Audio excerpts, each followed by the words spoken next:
And good afternoon, everybody, from CHS Field here in the historic lower town of St. Paul. Welcome to the best in Division III sports, the MIAC. As this afternoon, the Hamline Pipers are hosting your Augsburg Auggies. For the Hamline Pipers, by condition of this schedule this season, this is their home opener all the way here at the end of April. It is Augsburg and the Hamline Pipers in the closing weeks of this season. Both teams going in the wrong direction. They both have lost 5 of their last 6 games. Hello, everybody. I'm Tom Wirtz, joined by the voice of Auggie football and basketball, Charlie Beatty. A broadcast presentation of Augsburg University in cooperation with TJ Broadcast Services, TJSportsOnline.net, and also brought to you by the Ritchie Media Group. A broadcast courtesy of Minnesota Coaches Incorporated, Memory Lanes, Flashback Cafe, 26th Avenue, South Minneapolis, Courtyard, Minneapolis, the Corner Bar, Thrivent Financial for Lutherans, and also brought to you by Devani's Pizza, 360 Wow Incorporated, Jimmy John's, and Wells Fargo. The Auggies in the third base dugout, and the Pipers down the first baseline. The Auggies, of course, under head coach Keith Bateman. They lost a doubleheader to St. John's here the other day. And the Hamline Pipers, Jim Wyatt is in his 6th year coaching the Hamline Pipers. He's a Piper grad, and they are occupying the first base dugout. I'm guessing with this being the home opener and also probably their only games here at CHS Field, this will also be their senior day. They have 8 seniors that they will be honoring. So with that, we're going to bring in Charlie Beatty, get the batting order. The grounds crew under doing their work. Let's get the batting order. Starting lineup for your Augsburg Auggies and head coach Keith Bateman in his 15th year. Thank you, Tom. And I'll start this way. Jordan DeCrook, number 20, will lead it off. He's playing center field. RBI leader Zach Bacco in left field bats second. Mike Brookshaw, the second baseman, batting third.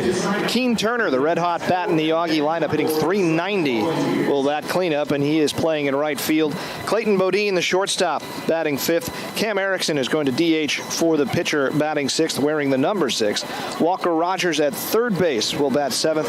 Donovan Tamani, the first baseman, batting eighth, and the catcher Joe Rydell batting ninth. And they will go up against probably what you would consider the ace of the Hamline staff in Ben Resnick. 3-2 on the year. This is his 9th appearance, his 8th start. ERA of .350. Very good control. Only 5 walks in a team-leading 36 innings pitched. He has struck out a team-high 26. Opponents hitting .286 against him. Taking a look at the MIC scoreboard from yesterday in baseball, and St. Olaf lost their first game to Hamline by a score of 8-7. Bethel losing to St. Mary's 2-1. Carleton losing a 1-run game to McAllister. McAllister, one of the top teams here in the conference. Concordia beat Gustavus 3-1.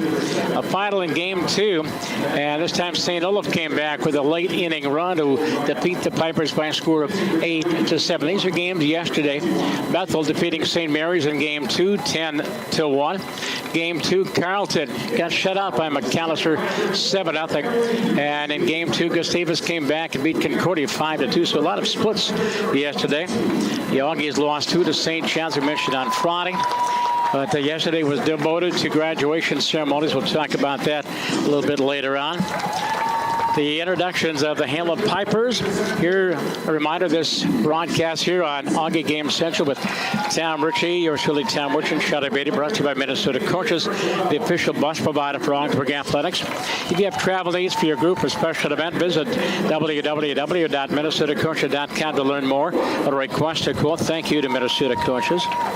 And take a trip down memory lane at Memory Lanes and Flashback Cafe on 26th Avenue in South Minneapolis. 30 bowling lanes, live entertainment, great food, and 2 game rooms make for a great time.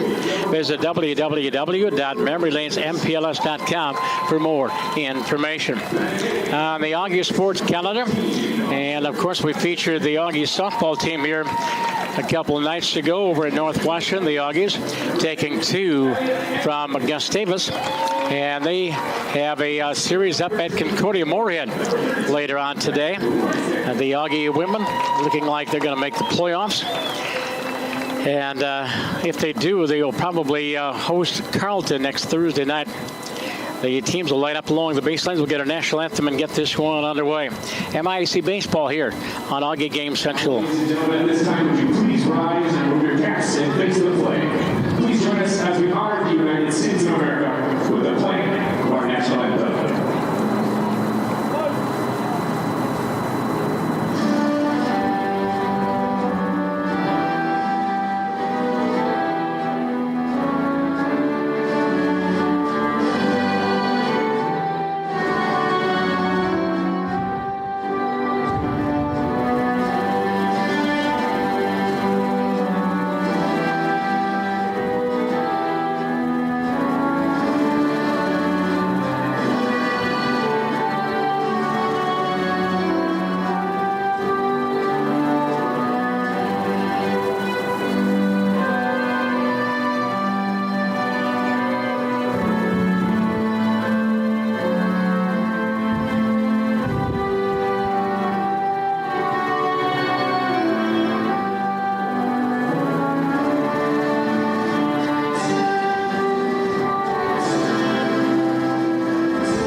begin our national anthem as the wind blowing out of the Auggie southwest. And unfortunately, right in the press box, Tamrish and I were in a wind-driven northwestern softball complex here the other day. The Pipers have taken the mound. They're wearing the home whites with the burgundy numerals and trim. And the Auggies coming to bat here in the top of the first inning. 9-inning game the first game, 7 innings the second game. And Charlie, the Auggies have only played 24 games. Normally they play 40. Have you seen a spring like this in recent memory? Never. I mean, I've never seen a conference completely redraw their entire schedule halfway through because of the weather. So it is what it is. The good news is everybody's in the same boat in the MIAC. So they all know what they're up against. There's no real imbalance because of this. It just is a crazy, crazy spring for every sport at every level. Well, the standings right now, and it is St. Mary's 8-2. Normally you play 22 conference games. St. Mary's has only played 10. St. Mary's on top at 8-2. St. John's 9-3. St. Thomas 7-3. Bethel 8-4. McAllister 7-5. Concordia 6-6. And then Gustavus, St. Olaf, Hamline, Augsburg, and Carrollton. Now to try to even things up, they have expanded the playoff field. They're going to place 6 teams in the playoffs. There'll be 2 play-in games on Thursday. As the number 3 seed will take on the number 6 seed, and the number 4 seed will take on the number 5 seed. So St. Thomas right now, but depending on the next week and a half of baseball, St. Thomas right now would be hosting one of the playoff games, and Bethel would be hosting the other. Well, the Auggies coming to bat here in the top of the first inning here at beautiful CHS Field. Boy, it's mid-season shape. The grass is beautiful. Dave has been working at it, I'm sure, for the last month or so. Ben Resnick, sophomore left-hander from Danville, California. Pitch to Jordan DeCrook, and he squares around, takes the pitch up and away for the ball. 1 ball, no strikes. J.D., the senior out of Farmington. The thing that sticks out about Resnick when you look at him, he is 5'6". Not a lot of 5'6" pitchers out there. Breaking ball inside, 2 balls, no strikes. DeCrook batting .244 on the season. The Auggies as a team batting .293. Backs him off the plate. 3 balls and no strikes to the center fielder.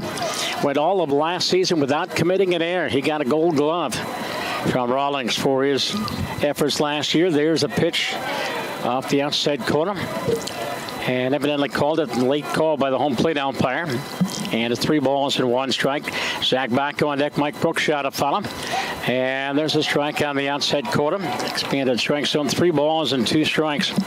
Behind Ben Resnick, he's pitching quickly. Hunter Messerschmidt at third base. Jake Dumovic at shortstop, fouled back by DeCrook, and still 3-2. Cullen Buck is the second baseman. Nolan Schoenveld is the first baseman. Elliot Engen is behind the plate.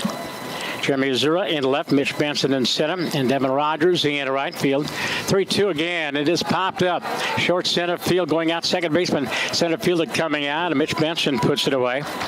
And DeCrook flies out for the first out here in the top of the first inning. And here is Zach Baku, the senior out of Northfield. Auggies with 7 seniors. They all walked yesterday. Graduation ceremonies at Simon Elby Hall. Packed house.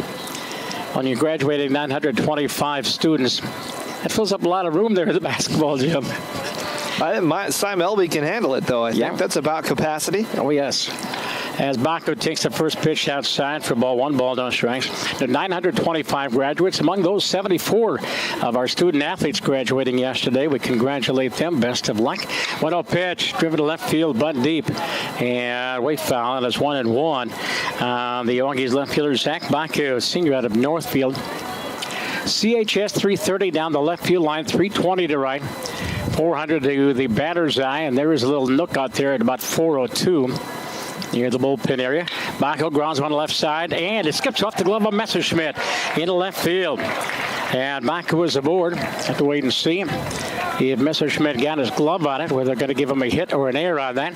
But the Auggies had their first base runner on the ball game. And they do give Messerschmidt an error on that play, so no base hit. And that one was a tough in-between hop, but didn't get his body in front of it, and that's probably why the error was called.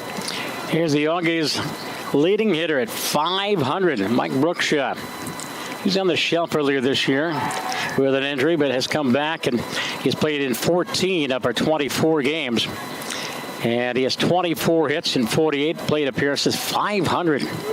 Couple of doubles, 11 RBIs, bats from the left side. And the breaking pitch from Resnick is outside and it's 1-0. Of course, Mike, part of the three-brother combination. Billy played earlier for the Auggies. Mike is the middle son. Resnick delivers 1-0. It's outside ball 2-2-0. The youngest brother, Peter Brookshaw. He's going to play his baseball at the D1 level. He is such a good athlete. Going to play at NDSU.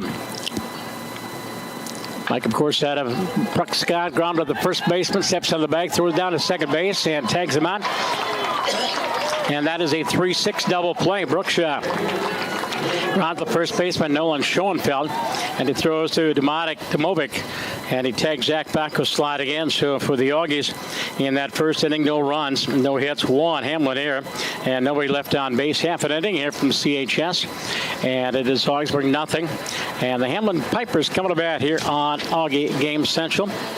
And with that, here's the batting order, starting lineups for the Hamline Pipers. Charlie? Well, the man who just made the nice defensive play at first base, Nolan Schoenfeld, will lead it off. Jake Demovic, who finished that play, the shortstop, bats second, wearing number 20. Mitch Benson, the center fielder, batting third.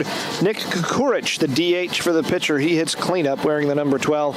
Cullen Buck, the only left-hander in the lineup. He's at second base and batting fifth. Jeremy Zura, the left fielder, batting sixth, wearing the number 16.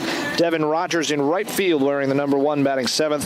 Third baseman Hunter Messerschmidt batting eighth, and Tom wearing the number 14. And Elliot Engen, a switch-hitting catcher, will bat ninth against the left-hander. Two left-handers today, and that is Jacob Carey. Numbers on J.K. Carey on the year, 2-1, making his sixth start, 29 2/3 innings pitched. Good control on the year, just the 6 walks, 18 strikeouts. The problem for Carey this year, he's given up 41 base hits in 29 2/3 innings. Opponents hitting .336 against him. Also been a little wild, 5 wild pitches, and he has hit 3 batters this year. He had such a great summer last year. He pitched in the Northwoods League, as did Jamie Kay, and both had outstanding Northwoods League seasons. So we're expecting some big things out of the big unit, but he has struggled a little bit this year. He's out of North Branch, playing for the Vikings. He's played a little first base in his career, but mainly a pitcher. Schoenfeld will lead things off for the Hamline Piper. Jim Wyatt, again, the head coach. Former Piper, as Carey works from the stretch. And the first pitch of the ballgame, fastball through the left side for a base hit. Schoenfeld goes after the first pitch, and he picks up his 33rd hit of the season, which is tops on the club. And the Pipers have a leadoff batter aboard here in the bottom of the first inning. Schoenfeld, a junior from Middleton, Wisconsin, outside of Madison. Jake Demovic, the shortstop, is next. Sophomore, Coon Rapids, played for Jerry Co-op there. Give you the defensive array for the Auggies here in just a bit. Carey again, all of 6'5", played a little basketball for the Vikings too at North Branch. As the first pitch, line drive through the right side, base hit. They go opposite field. Demovic singles to right and all the way to third base. Here comes the throw, the slide. The tag is not in time. As Schoenfeld, the ball was slowly hit, and by the time Keene Turner got to the ball, Schoenfeld had third base, and the Pipers have back-to-back base hits here in the bottom of the first inning. That was almost a bunt from Demovic. He didn't even take a full swing. Just stuck off the end of the bat. And with the second baseman trending over towards second, huge hole there, and first baseman on the bag. Walker Rogers at third, Clayton Bodine at short, Mike Brookshaw at second, Donovan Tomedy at first base, Joey Rydell behind the plate, Zach Baku at left, Jordan DeCook in center field, and Keene Turner is in right field. The batter is Mitch Benson, center fielder. He's one of their seniors. Breaking pitch from Carey. Take it for a strike, and it's 0-1. List his hometown is Cedar. That means I'm guessing he played for St. Francis up there. Mitch Benson with Nick Kukurich, the on-deck batter, the DH for the Hamline Pipers. So Carey in a big jam here already in the first inning. Here's a chopper, swinging bunt off the mound. Carey bobbles it. Can't make a play, and everybody's safe. Carey, I think it was had out of the corner of his eye, was watching the third base runner, and he dropped the ball, and that'll be an error. Mitch Benson aboard, and the Pipers have The bases loaded with nobody out here at the bottom of the first inning. I'm actually giving Benson a hit on that one. Oh, really? Okay. That's banking a lot on the speed. It looked like Carey certainly would have had to play at first had he picked it up cleanly. But you're right. He had one eye on that runner at third who wasn't going anywhere, and now you've got the bases loaded. Mitch Benson, their leading hitter, at a 360. He's on first base. Nick Kukarich, the DH, bats from the right side. And how do they play it defensively? Up at the corners, halfway at second and short. Break and pitch from Carey. And it's taken for a strike and a show at one. Going to have to be patient calling it a ball or a strike with the umpire here. He's a little slow with the hand motion. So Carey ahead on the count. No balls and 2 strikes. As he delivers a fastball in the dirt, Joey with a good snap at his 1 ball and 2 strikes. It's 1-1. They have 1 and 2 on the scoreboard, but he's only thrown 2 pitches. Yeah, I was going to say I'd rather go with my score sheet than the scoreboard right now. I think they left 1 up. So 1-1 on Kukarich with Cullen Buck on deck, the second baseman. Outfield straightaway, with wind blowing briskly from the right field corner to the left field corner. 1-1 pitch grounded to the third baseman. Rogers coming home for the force out, 1 down. And the runner takes out Joey Rydell. But a good slide, clean slide. But they get the force out. Kukarich is on base on the fielder's choice. And the put out is 5-2, 1 down here in the bottom of the first inning. The bases are still loaded. Not a bad play there by Walker Rogers. That ball hopped up on him and had to really readjust to get the ball home. Batter Cullen Buck, and he's the only freshman lineup. He hails from Apple Valley. Bats from the left side. Yeah, he's the only lefty in the lineup today for Hamline. Each team with only 1 left-handed hitter against the 2 left-handed starters.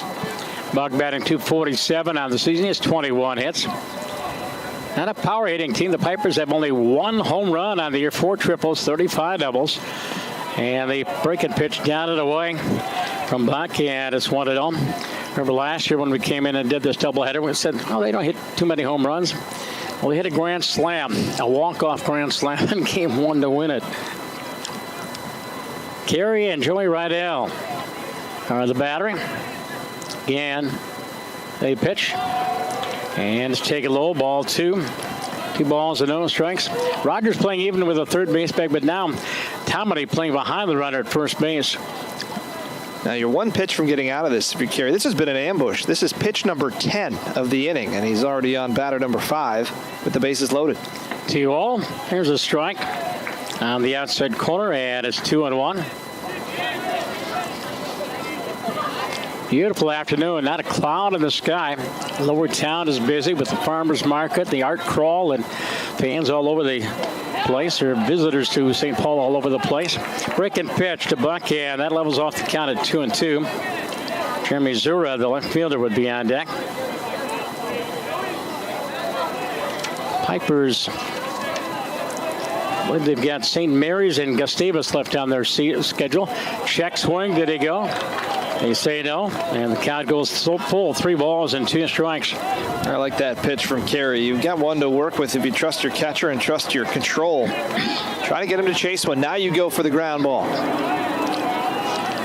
And the big unit comes set, 3-2 pitch. Check swing, and it's ball 4.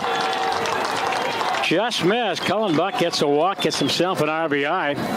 And coming in to score is Domovic. And it is 1-0 in favor of the Pipers. Benson to third. Kukarich goes to second base. And for Cullen Buck on the season, that is RBI number 11. And the Pipers draw first blood here at the bottom of the first inning. Easiest RBI he's had all year. Didn't swing the bat at all. And here's Jeremy Zura, left fielder, senior from Durango, Colorado. First offering from Carey. Fastball misses the inside corner. And it's 1-0. Hamline was very aggressive the first 3 batters, but they have held up. Cullen Buck draws a full count now, 1-0 on Zura. Here's one popped up right side towards the line. Keene Turner, runner at third, will tag. Keene fighting the wind, makes the catch. Coming home is Domovic, or correction, Benson. He will score. Back sack fly, RBI, and it is 2-0 Hamline Pipers as Zura flies out to right field. And for Jeremy, and the season, and is his 12th RBI of the season. 2-0 in favor of the Pipers. Now 2 down here in the bottom of the first inning. Right fielder, go ahead. Sorry, really, think about it in this inning. They have hit the ball hard once. That was the leadoff single. Other than that, you got a bleeder through the right side, a slow roller to the pitcher, and a couple of pop-ups. It's a tough inning for Carey to take, but he hasn't pitched poorly. Changeup called strike one. Boy, that count plate umpire is very deliberate. Count 1001, 1002, and then the right arm comes up. It was a good changeup from Carey. 0-1 on Devin Rogers out of Glendora, California. And the pass ball off the outside corner, and it's 1-1. Seventh batter to come up this inning for the Hamline Pipers. And the runner is Kukarich at third base. And Cullen Buckstill on at first base. He takes off, and they got him picked off. And they throw the ball behind. Brookshaw throws home, slide, tag, and they got him. The tag was up the bottom a little bit, but the home plate umpire rung him up. Looked like the Pipers are going to go double sail, and they got the back end. They got Kukarich sliding in from third base, and they go 4-2 on the putout. Brookshaw to Rydell. So Devin Rogers will start off the bottom of the second inning for the Hamline Pipers. They come up with 2 runs on 3 base hits. There's 1 Auggie error and 1 runner left on base. Inning in the book, and it is Hamline 2 and your Augsburg Auggies nothing. Auggie game day on Auggie Game Central. The Courtyard Minneapolis Hotel, impressive with state-of-the-art guest rooms, private meeting spaces, mouth-watering food at the bistro, conveniently located, featuring a complimentary shuttle to bring you right to all the Auggie sports action. Visit them at courtyard.com/MSPDC. At the Courtyard Minneapolis Hotel, it's a new stay. And the Corner Bar, proud sponsor of Auggie Athletics, located in the historic Seven Corners area. Corner Bar, the perfect place for great food, outstanding pizza, and the almost world-famous Joey Wings. And there's tons of screens, so you won't miss a second of the action. Visit the Corner Bar for more information. And the Corner Bar. And the Auggies trailing early 2-0 as we head to the top of the second inning. Ben Resnick faced the middle. And they got the 3-6 double play. The Piper did to end the inning. Here's Keene Turner to lead things off for the Auggies. Turner, Bodine, and Cam Erickson. And the first pitch from the diminutive left-hander is taken for a strike. And it's 0-1. Clinton Gracefield Beardsley is his alma mater out there in West Central Minnesota. 1-1 now the count on Keene. And he's batting .390 on the season with 23 hits. Resnick delivers, and a fly ball to deep left center field. After it is Benson. Benson is there in the gap, and he makes the catch. Boy, that was .390 from home plate, almost near the bullpen. He gave it a ride. Wind helped it a little bit, but Benson tracked it down. Very spacious outfield here at CHS. 1 down for the Auggies here in the top of the second inning. And here's Clayton Bodine, junior shortstop out of Wayzata. Resnick's pitch foul tipped into the glove of Elliot Engen, and it snowballs in 1 strike. And Cam Erickson would be on deck. Clayton on the season, .325 batting average, 27 hits. And he grounds it to the right side. Buck on the charge, pick up and throw. And quickly 2 down for the Auggies here in the top of the second inning. And the batter will be Cam Erickson.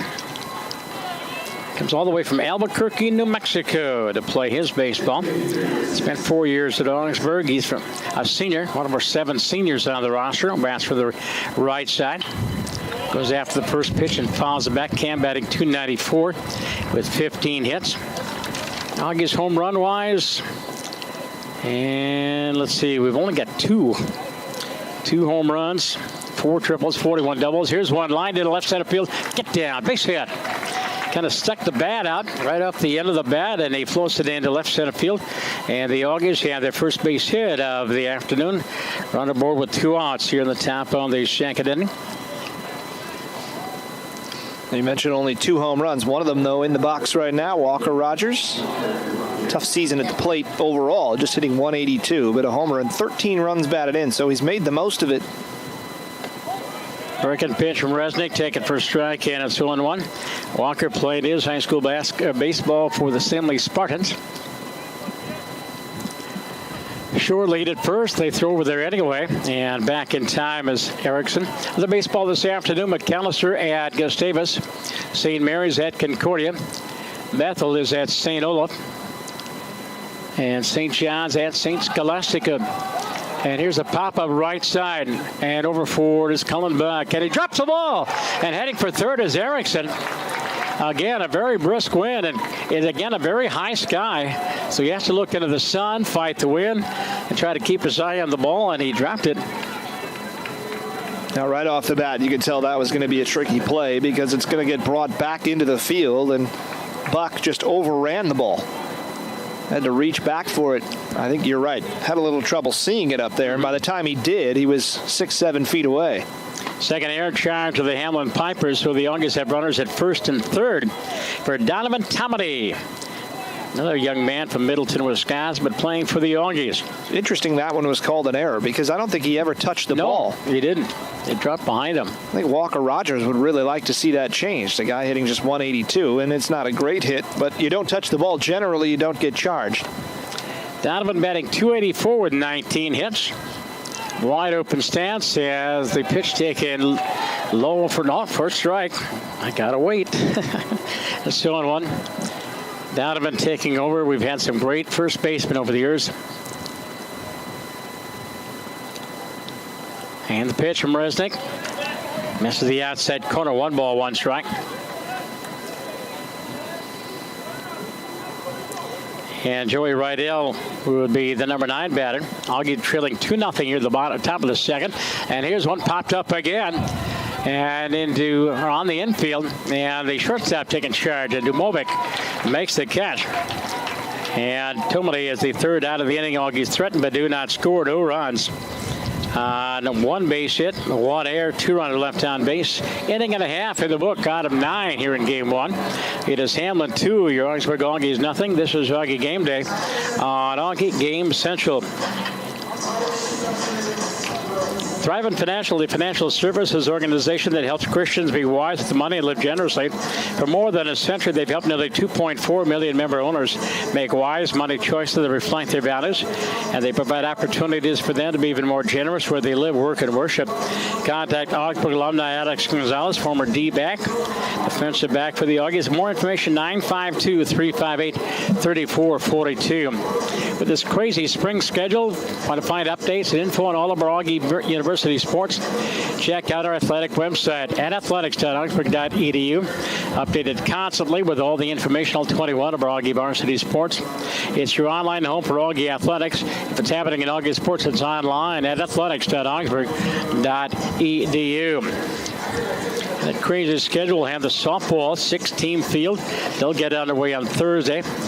And with the sweep today, against the Cowboys, the Auggie softball team should garner that number 4 spot. They would probably host Carleton on Thursday. The dome is down, and so it'll be outside at Edor Nelson Field. Then we'll have baseball on Friday. More on that in a bit. Baseball on Saturday. Baseball on Sunday. Possibly 4 games. Here is Devin Rogers against Jacob Carey to lead things off. Here in the bottom of the second inning, he was at the plate when the runner at third, Kukovic, got tagged out on the delayed double steal. And the pitch from Carey is set put away, ball 1. Talking to Bates before the game, he said I'm still trying to get maybe some games with Crown College, maybe Superior. And the breaking pitch is low, 2-0. Go back to that double steal. The fact that he threw the ball away may have actually helped the Auggies in that situation, because what you want to do there is get Buck in a rundown so the runner can come home. But because the ball was wide, there was no chance at a rundown. And again, Carey missing with his control. That's his second 3-ball count. He's down to 3 balls and no strikes. Messerschmidt on deck and Elliott Engen to follow. And the big unit comes set. 3-0 pitch. Fastball, low ball, 4-pitch walk. And Carey's given up his second walk of the ballgame. He walked Buck back in the first inning. Here's Hunter Messerschmidt. And he's from Winneconne, Wisconsin. He's one of their seniors. I've worked a number of years in Wisconsin. I have no idea where Winneconne is. I can't help you. I'm guessing it's up near the lakes. It's over to first base back in time. Rogers 2 of 3 in stolen bases this season. So not one of the big threats for Hamline. They have 45 steals, 55 attempts, so a good percentage. And he's got a big lead at first base, so he's thinking about it. Carey throws over there and back in time. Not only a big lead, but you can tell his weight is on that right leg, leaning out towards second base. He at least wants Carey to think about him quite a bit. He's already thrown over twice. He's 2 out of 3 in the stolen base department. Carey brings it home, squaring around, pulls the bat back. There's Messerschmidt, and the pitch is taken high for ball and 1-0. So Carey has missed with his last 5 outings. Or 5 pitches, excuse me.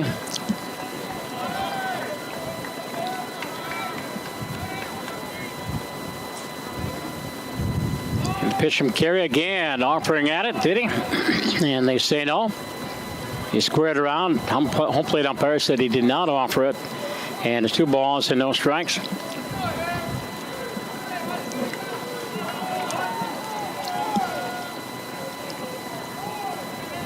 Elliott Engen would be on deck from White Bear Lake Bear. And there's a pitch at the belt. No, it's low. Okay. 3 balls and no strikes.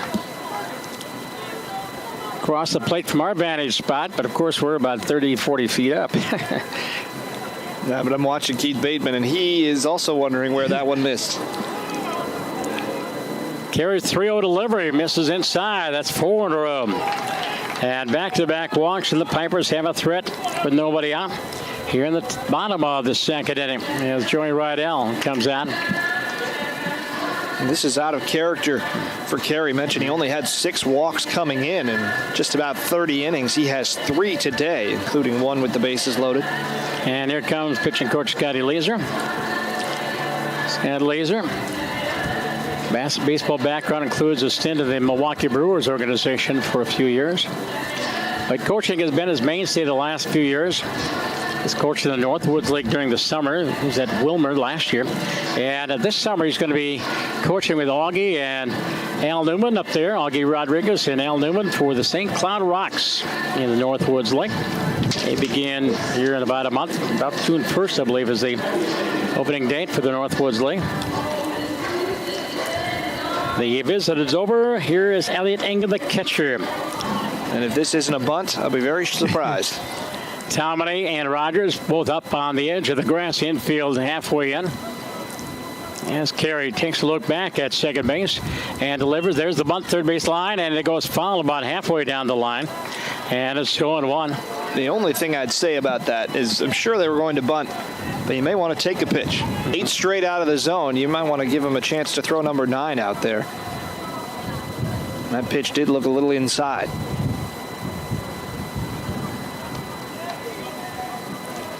And again, nobody out with Schoenfeld on deck.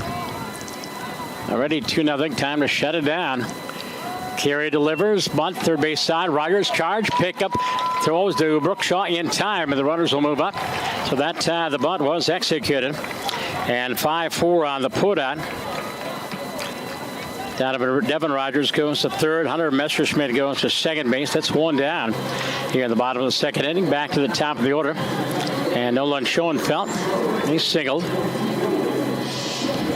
Back at the first inning was eventually thrown out at home plate. But the Pipers managed to push a couple runs across after that.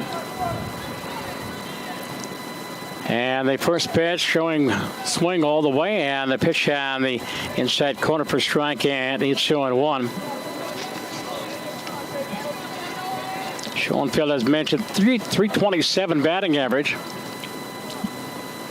One fastball driven to left field, line drive, and Bacco leaps and he makes the catch. Runner at third will tag, and coming in to score is Devin Rogers to make it 3-0. As Schoenfeld hit it on a rope right out to left field, and it looked like Zach may have misjudged it a little bit, and then the ball got a little bit of a boost from that wind. But Zach climbed the ladder just in time to pull it down. Otherwise, that would have been trouble. But it is now 3-0. And for Nolan, that is his 13th RBI of the season. Runner at second base, 2 outs here in the inning. And the first offering, a breaking pitch to Joey Domovic. Joey singled.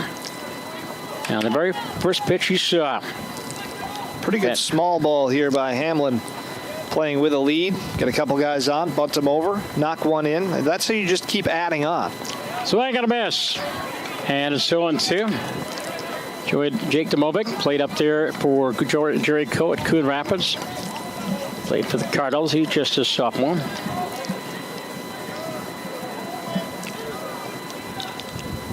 Carey checks the runner at second base, Messerschmidt, and Rydell with a good stop behind the bag, or behind the plate. And the count is 1 ball, 2 strikes. And Movic with a 261 batting average. After Benson and Schoenfeld, the batting averages drop off again to 243 batting average for the Pipers. 1-2 pitch, line to left field. Bacco coming on, can make the play. Turning third at the crack of the bat. There's another run. Jake Domovic has his second base hit, picks up himself an RBI. Hunter Messerschmidt again off with a crack of the bat, scored easily. And Domovic picks up his 11th RBI of the season. And it is now 4-0 in favor of the Hamline Pipers here in the bottom of the second inning. That was the first base hit of the inning for Hamline. So, as I mentioned, playing small ball well. Very balanced attack. We have 6 young men in double figures in RBIs, but all from about 10 to 11, maybe 12. There's a pitch on the inside corner. And the batter, Benson, thought he was hit by the pitch. Home plate umpire overruled him. And the count is 1-0 on Benson. Interesting. He singled back in the first inning and scored. That looked like it caught the uniform. Runner goal, throw down to second base by Rydell. Brookshot applies the tag, and not in time. And a stolen base for Jake Domovic. And Jake is by now 6 out of 7 in the stolen base department. As Pipers have a runner again in scoring position with 2 outs. Here in the second inning, already 4-0. Carey delivers, slider. And it misses inside, and it's 2-0. Number 3 man in the order. Mitch Benson, their center fielder. Oh, it is now 3-0. Okay, I missed a pitch. I haven't done a baseball game, I'm sorry, in a month and a half. So 3-0 pitch. There's a strike, and it's 3-1. It's amazing how long it takes to get back into the groove when you miss a sport for when no one plays for an entire month because there's no baseball to be played. Twins had to go to Puerto Rico just to get some games in. 3-1 pitch through the side, base hit. And Domovic rounding third. Back up with the ball, bobbles it, picks it up, and another RBI as Benson singles. He is 2 for 2. In the top of the order, doing the job for the Hamline Pipers. They lead 5-0. And for Mitch Benson, that is RBI number 13 on the season. And the Pipers have picked up their 5th hit. 5 runs on 5 hits. We're still in the second inning. Here's Nick Kukurich out of Appleton, Wisconsin, out near the lake.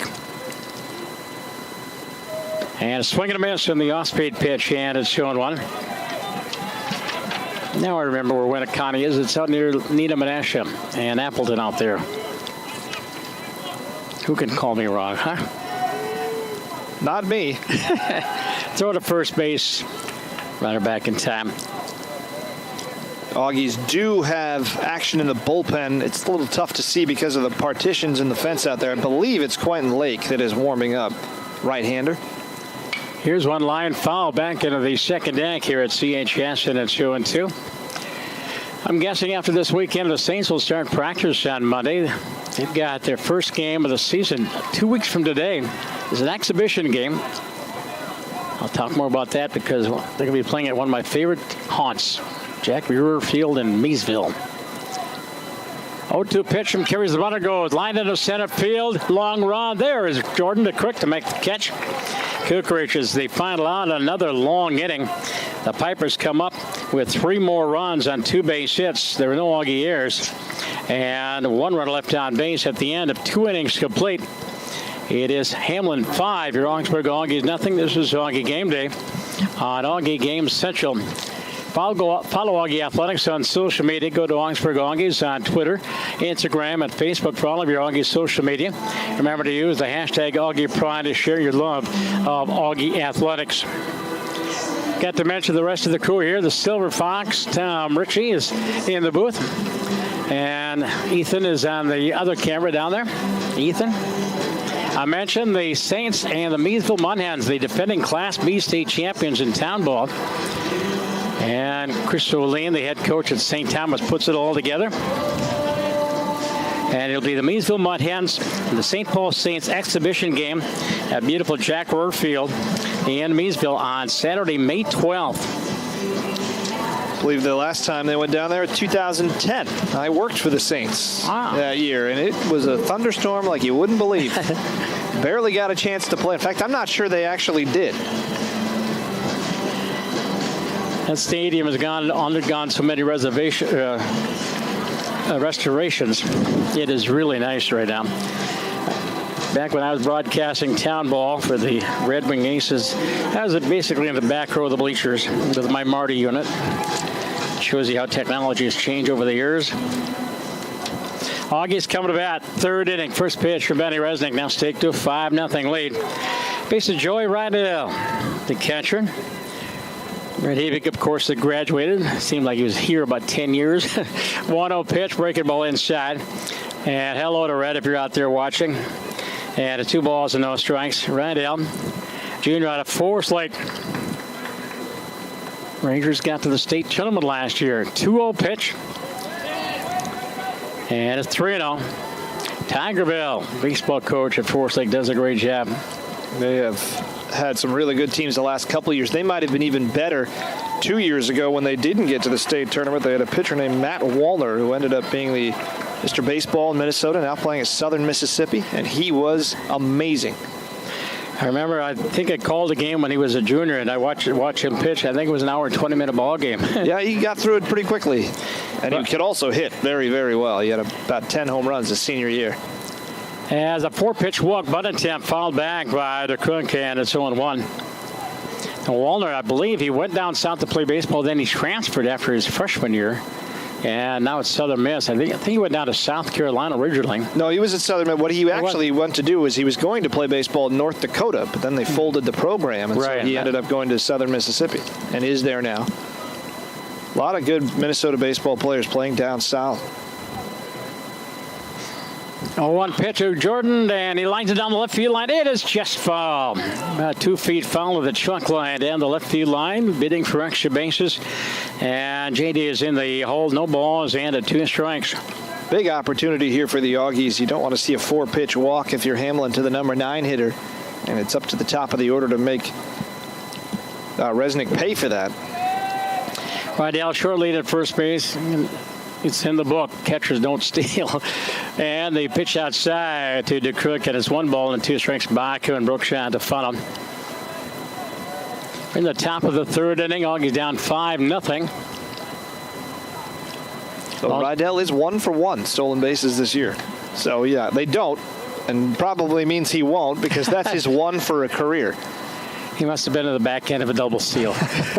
Give him more credit than that. 1-2 the count. Blazing speed. The pitch from Resnick misses outside. 2 balls and 2 strikes. By the way, we're at CHS Field, and this will be the home for the MIAC playoffs. Not the opening round. Those will be at local sites, but the final 4 come here in 2 weeks. Here's one line to left field. That's a fair ball.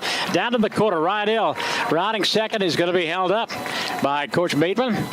But it was Jordan DeCrook. Got jammed on a little bit, but he fisted into left field, and the Auggies have a threat. A no-out threat here in the top of the 3rd inning, first and second for the heart of the order. Zach Baco, Mike Brookshaw, and Keane Turner. That's set up very, very well for Augsburg. You're talking about 3 hitters that are hitting the ball well lately or all season long in the case of Brookshaw. As Resnick delivers, and here's one to the left side base hit. Up with the ball is Zura, and Bateman holds up the runner at third base, and they're loaded up for the Auggies. Baco being aggressive. He singles to left field, and the Auggies have him loaded with nobody out. Chance to dip into that 5-0 lead, and Mike Brookshaw will be the batter, leading hitter. Mentioned Keith Bateman coaching at third base, then Jeff Stomberg, longtime assistant coach at first base. And looks like a Camford sent him on.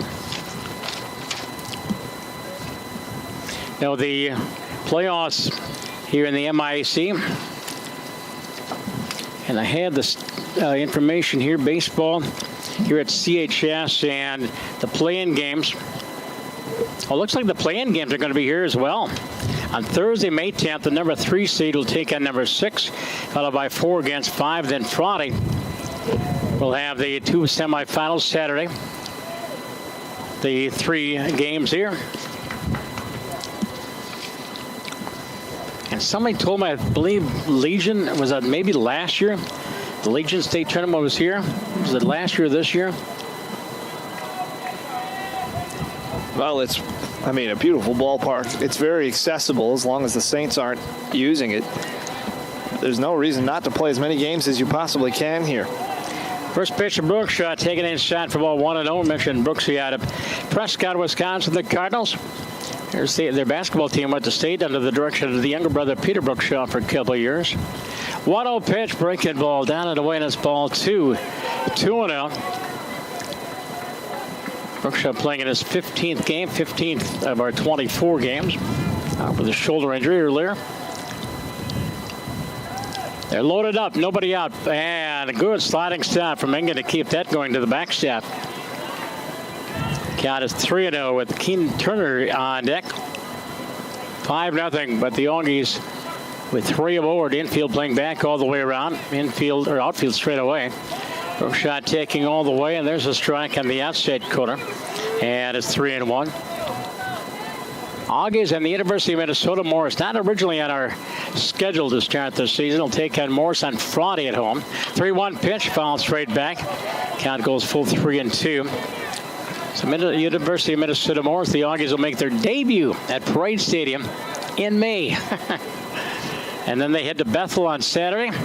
And back home against Gustavus on Sunday. 3-2 pitch. Line drive, 1 hopper. Second baseman to second. 4-6-3. Double play and a run scores. But the Pipers turn 2. Their second double play of the ballgame.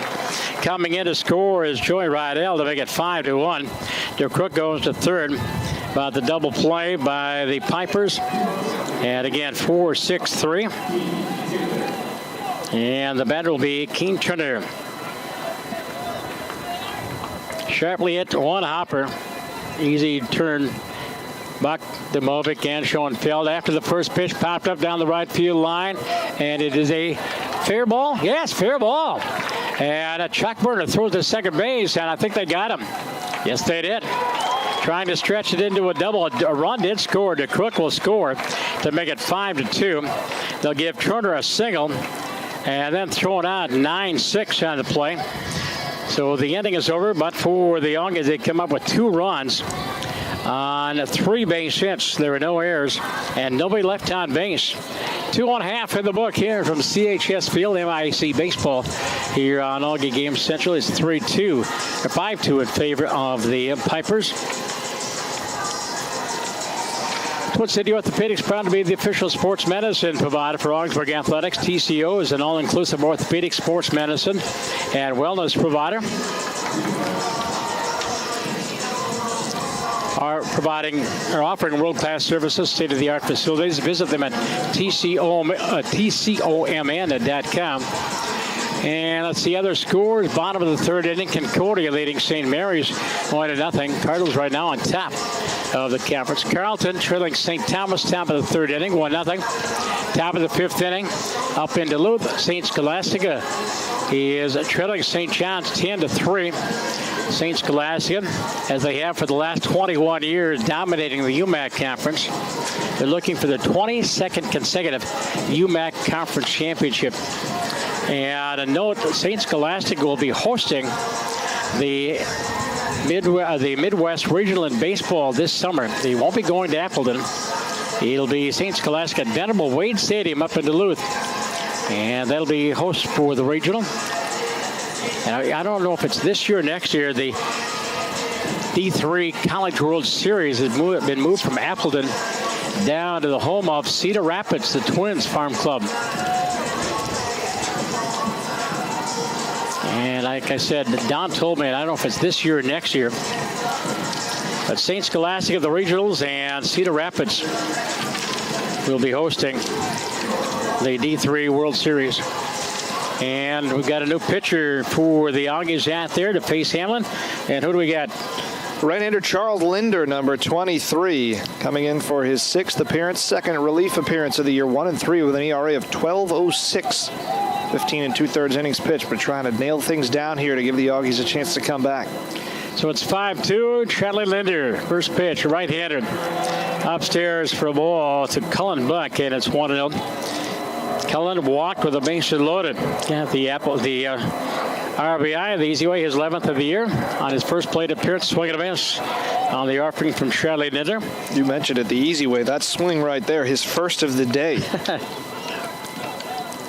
Charlie Linder, let's see, he is out of North Branch, another Viking. And the next offering from Charlie is taken low for ball on his 2 balls and no strikes. Charlie Jr. 2-1, line left field. Bacco coming on, can't make the play on 2 hops. He backhands it. And the Pipers have their 6th hit of the ball game as Buck lined to the opposite field. And the Pipers, for the 3rd straight inning, have the leadoff batter aboard. Final line on Jacob Carey. 2 innings, 5 hits, 5 runs, all earned. He walked 3, didn't strike anybody out, didn't hit a batter. No balks, no wild pitches. On the hook for the loss, unless things change. Long way to go.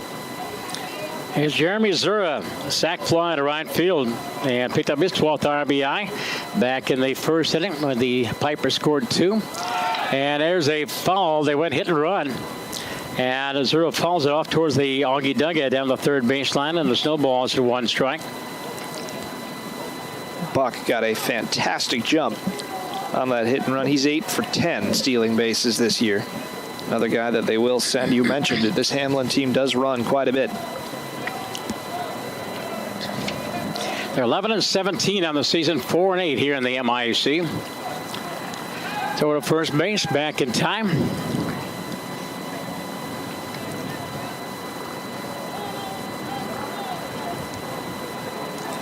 And Walker Rogers at third, playing behind the bag about 3 feet. Tomedy holding on the runner with the runner at first base. Infield double play death. Bunt attempt popped up first base line. Tomedy charged, nobody covering. He's going to be safe. Brookshaw late in getting over there. And that'll be an infield base hit for Jeremy Zura. First and second, and nobody out here in the 3rd inning. Tomedy charged, but Brookshaw late coming out of the chute from second base. And Tomedy, a correction to Linder, was not in the play as well, so an easy base hit for Zura. Here is Devin Rogers. He walked and scored the first run of the 2nd inning. I would expect another bunt here from Hamline. The Auggies thinking that way too with the corner infielders in. 7th hit of the ball game for the Hamline Pipers. A .246 batting average. Just maybe a myth.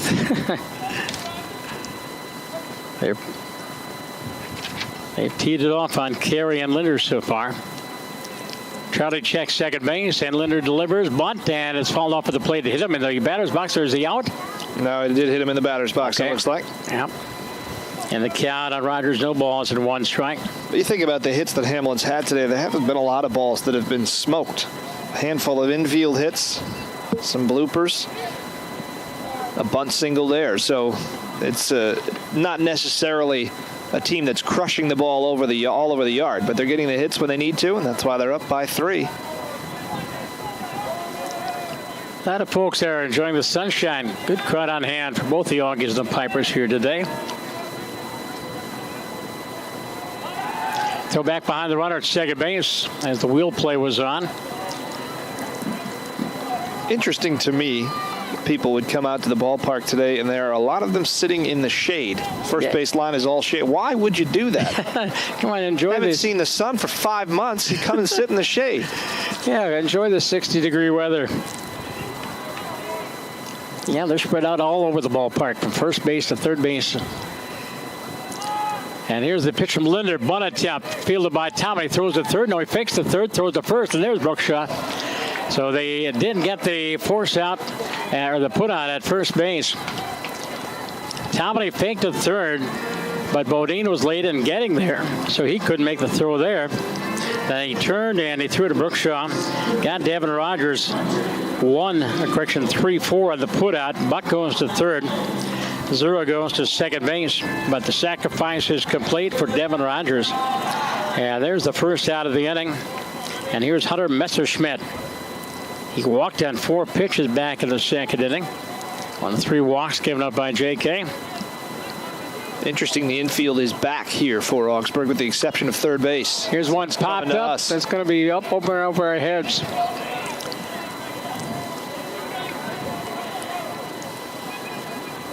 Three years ago, we did the Hamline and Auggies here, and we had a foul ball. There was a high school game prior to ours, and we were setting up our equipment. Here comes a foul ball back right through the open windows where you are, Charlie.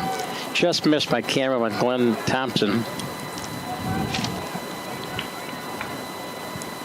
0-1, Hunter Messerschmidt from Wood County, Wisconsin.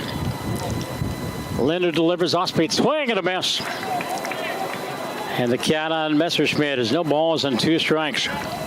Linder with 8 strikeouts in 16 innings now this year. This is the time for one. He needs to batten this down for Augsburg here in the 3rd inning. Charlie, a little bit slower pace to his work. 0-2 pitch. Fastball sails at him up and away. 1 ball and 2 strikes. And think about the situation he's in. He's got a lot to play with here. First base is open. You got the number 9 hitting catcher on deck, so if you can get a ground ball there, you're okay. So you can really get creative in how you attack Messerschmidt in this situation. Nothing over the plate. 1-2. Oh, sailed over the top of him. Did it hit him? It hit him in the helmet, says the home plate umpire. Linder hits the batter, and that loads him up again for the Pipers. Second time they've had the bases loaded. Only 1 out. And here's Elliot Engen. He grounded out back of the 2nd inning. And certainly not what you were hoping for, but not the worst result in the world. Load the bases and set up forces with the number 9 hitter at the plate. And hitting just .211. The Auggies already had 1 put out at home plate. As the first pitch is slider inside to Engen, and it's 2-1. Now you do really want to put it over the plate. I would say all fastballs here to Engen. Make him beat you. If you get one right at somebody, you're out of the inning. As Linder's fastball misses down and away. And it's 1 ball, 1 strike. Outfield. See, Keene is playing about 90 feet off the line out in right field, but he's kind of giving that way to the wind. Straight away in center and left. Bacco playing awful deep for left-handed batter. 2-0. And misses inside. He goes 3-0. Excuse me, 2-1. Or is it 3-0 or 2-1? 3-0, I believe. Okay. It is 3-0, confirmed by the home plate umpire. Top of the order, Nolan Schoenfeld would be on deck. Need an out here. And it's low, ball 4. And Charlie Linder gives up his first walk. And that walks in yet another run for the Pipers. Colin Buck trots down, touches home plate, make it 6-2.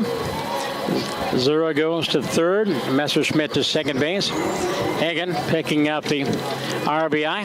And for Elliott, the freshman, picking up his 10th RBI of the season. And back to the top of the order, Nolan Schoenfeld. Single plus a sac fly and an RBI. So he's 1 for 1. Driving in his 13th run of the season. Now 6-2. Linder's first offering is taken for strike on the inside corner. And it's 2-1.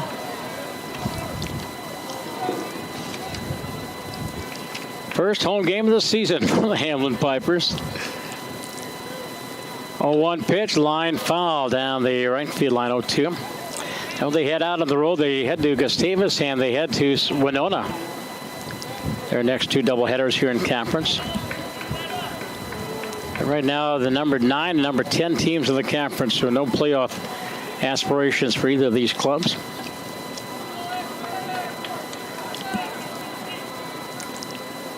Linder from the stretch, 0-2 pitch, line to center field, and going back forward is the Crook, makes the catch, runner third will tag. He's coming home, and it is 7-2.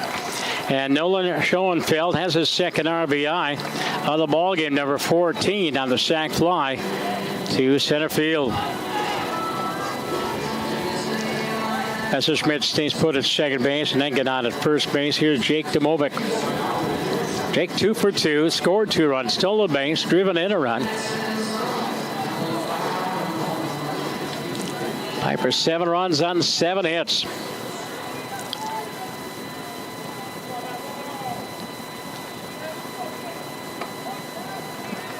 Just taking a look at my book, and let's see, 2 of the 7 runs have been scored by somebody that walked. Linder's first pitch is strike and delivers 0-1. Backs him off the plate. 1-1.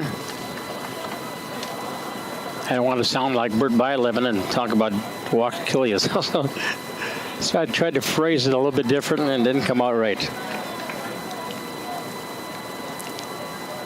Number 2 man in the order. Mitch Benson, their leading hitter, on deck. 1-1, popped up right side. Tomany near the stands, and it's going to be, oh, he makes a catch, and then he dropped it.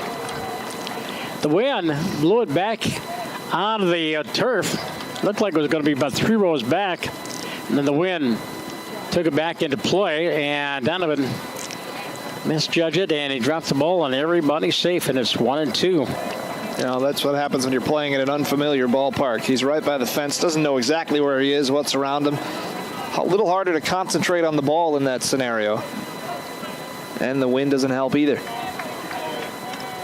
Yeah, the wind, the ball got above that two-deck stadium here. 1-2 from Linder, jammed him off the fist. He falls it back to stay alive, but it's still 1 ball and 2 strikes.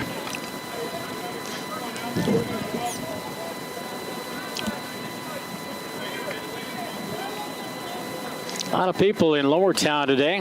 Mentioned the farmers market, the art crawl, and baseball. So a lot of people here in Lower Town. Linder's pitch is through the legs. That'll be a pass ball, and the runners will move up. Messerschmidt goes to third. Engen goes to second base. And I don't know if they call that wild pitch or a pass ball. I would say wild pitch. Looked like it was in the dirt. Yep.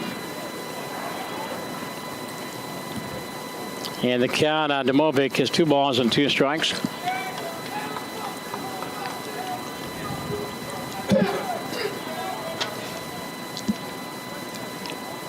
Linder, a little bit slower pace to his game. And the 2-2 pitch just missed on the outside corner. Joey framed the pitch and did not get the call from the home plate umpire. It's 3-2. So now the runners can be off with 2 outs here in the inning. 7-2 Hamline, bottom of the 3rd inning. Scored in all innings. And the pitch from Linder, and is driven to right field. Over in the gap is Turner. Keene is there, and he makes the catch for the final out. And it flies to right field, but the Pipers come up with 2 more runs on 2 more base hits. no Augie errors, and 2 more runners left on base. And at the end of 3 complete here at CHS Field, MIAC baseball, the Auggies trailing the Hamline Pipers by a score of 7-2. Game brought to you by Wells Fargo, proud supporter of the Auggies and dedicated to helping people build better every day. Call, click, or stop by to start a conversation with them today. Wells Fargo, building better every day. And Devontae's Pizza and Hot Hoagies is Augsburg Athletics' first choice for a great meal. Devontae, located right across the street from the arena, offers the amazing Augiematic discount. Get 10% off any order. Just tell them you want the Augiematic discount at Devontae's. You can listen and watch more than 130 live Augsburg sporting events online by going to our website at athletics.augsburg.edu.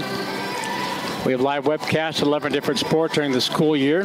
Our Game Central portal features live webcasts along with live statistics of home events. You'll also be able to watch or listen to archived events on demand. Go online to athletics.augsburg.edu. Click on the video, audio, or stats link on the schedule of upcoming events, or click on the Auggie Game Day link on game days. Benny Resnick, the sophomore, for the Pipers, take to a 7-2 lead. As we go to the 4th, Augie's coming to bat, and with that, a tag team partner. Here's Charlie Beatty to take it through the next few. Thank you, Tom. Clayton Bodine, Cam Erickson, Walker Rogers will be the 3 hitters trying to get the Auggies back in it here in the 4th. There are only 2 runs in the 3rd. Only inning in which they have the leadoff man reach base. And here's a one serve down the left field line. That's going to drop and might be extra bases for Bodine. One swing of the bat, and he will work his way into second base. Closer play than maybe it should have been, as it looked like he slowed up around first a bit. But it is a leadoff double.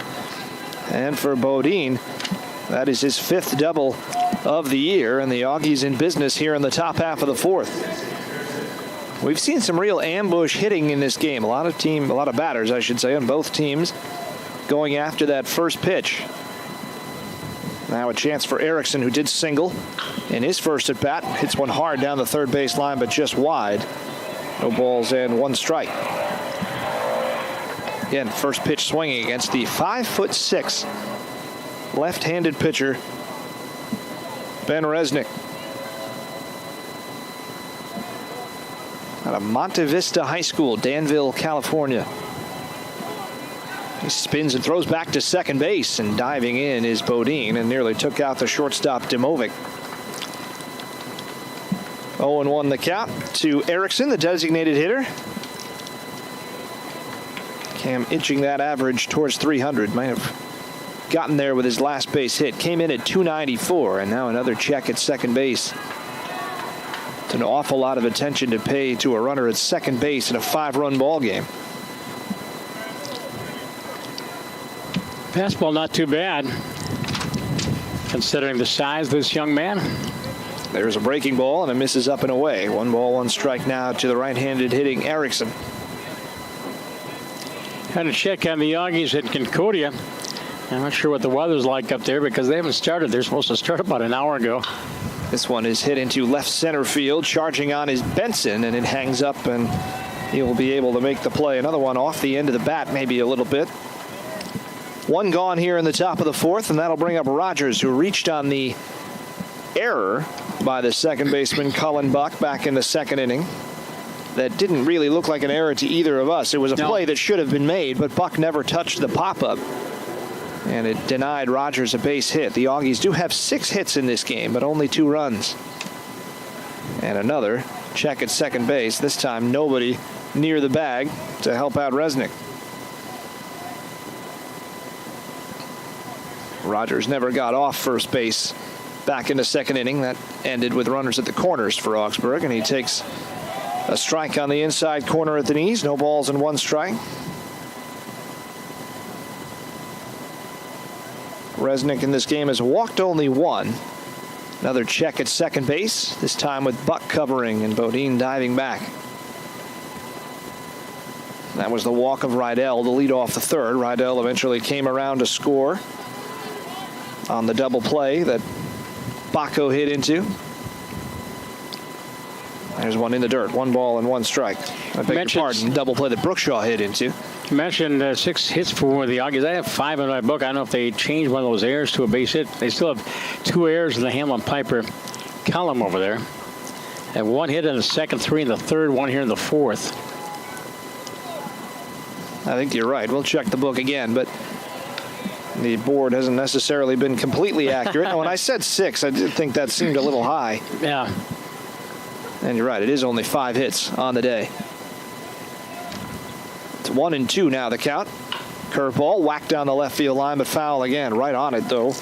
That time was Rogers, as that one was left up. And the student crew, Dave Wright, is over on the Hamline campus for softball today. But he's got his student crew led by all MIAC quarterback, Mr. Spriggs, and Chester Jr. The 1-2 pitch on the way, and this one is fouled off the facing above the club down to the right. That's Division III sports in a nutshell. You're all everything on the field. Justice Spriggs, one fantastic quarterback for Hamline, and then in the spring you run the scoreboard for baseball. Here's a dribbler down the third baseline, foul. I don't think Sam Darnold does that at USC during the spring. No, probably not. The only writing he does is his name on checks. Took a look at the draft, and I did not recognize any names there, but when you're picking 100th and 200th in the draft, names don't quickly come to mind. But I think Mr. Spielman did a pretty good job. You'll find out. The 1-2 pitch on the way. And this one off the end of the bat again, deep in the hole at short. Up with it is Demovic. Long throw over to first, and a great stretch by the first baseman, Schoenveld. That's when it helps to be 6'3", because he needed all of it on that play. 6'3", the putout. Over to third goes Bodine. But now it's up to Tomani. Needs a base hit with 2 outs here in the top half of the fourth. This has not been a game necessarily noted for its defense so far, but that was a nice play both by Demovic and by Schoenveld at first. Here's the pitch. Up high, 1 ball, no strikes.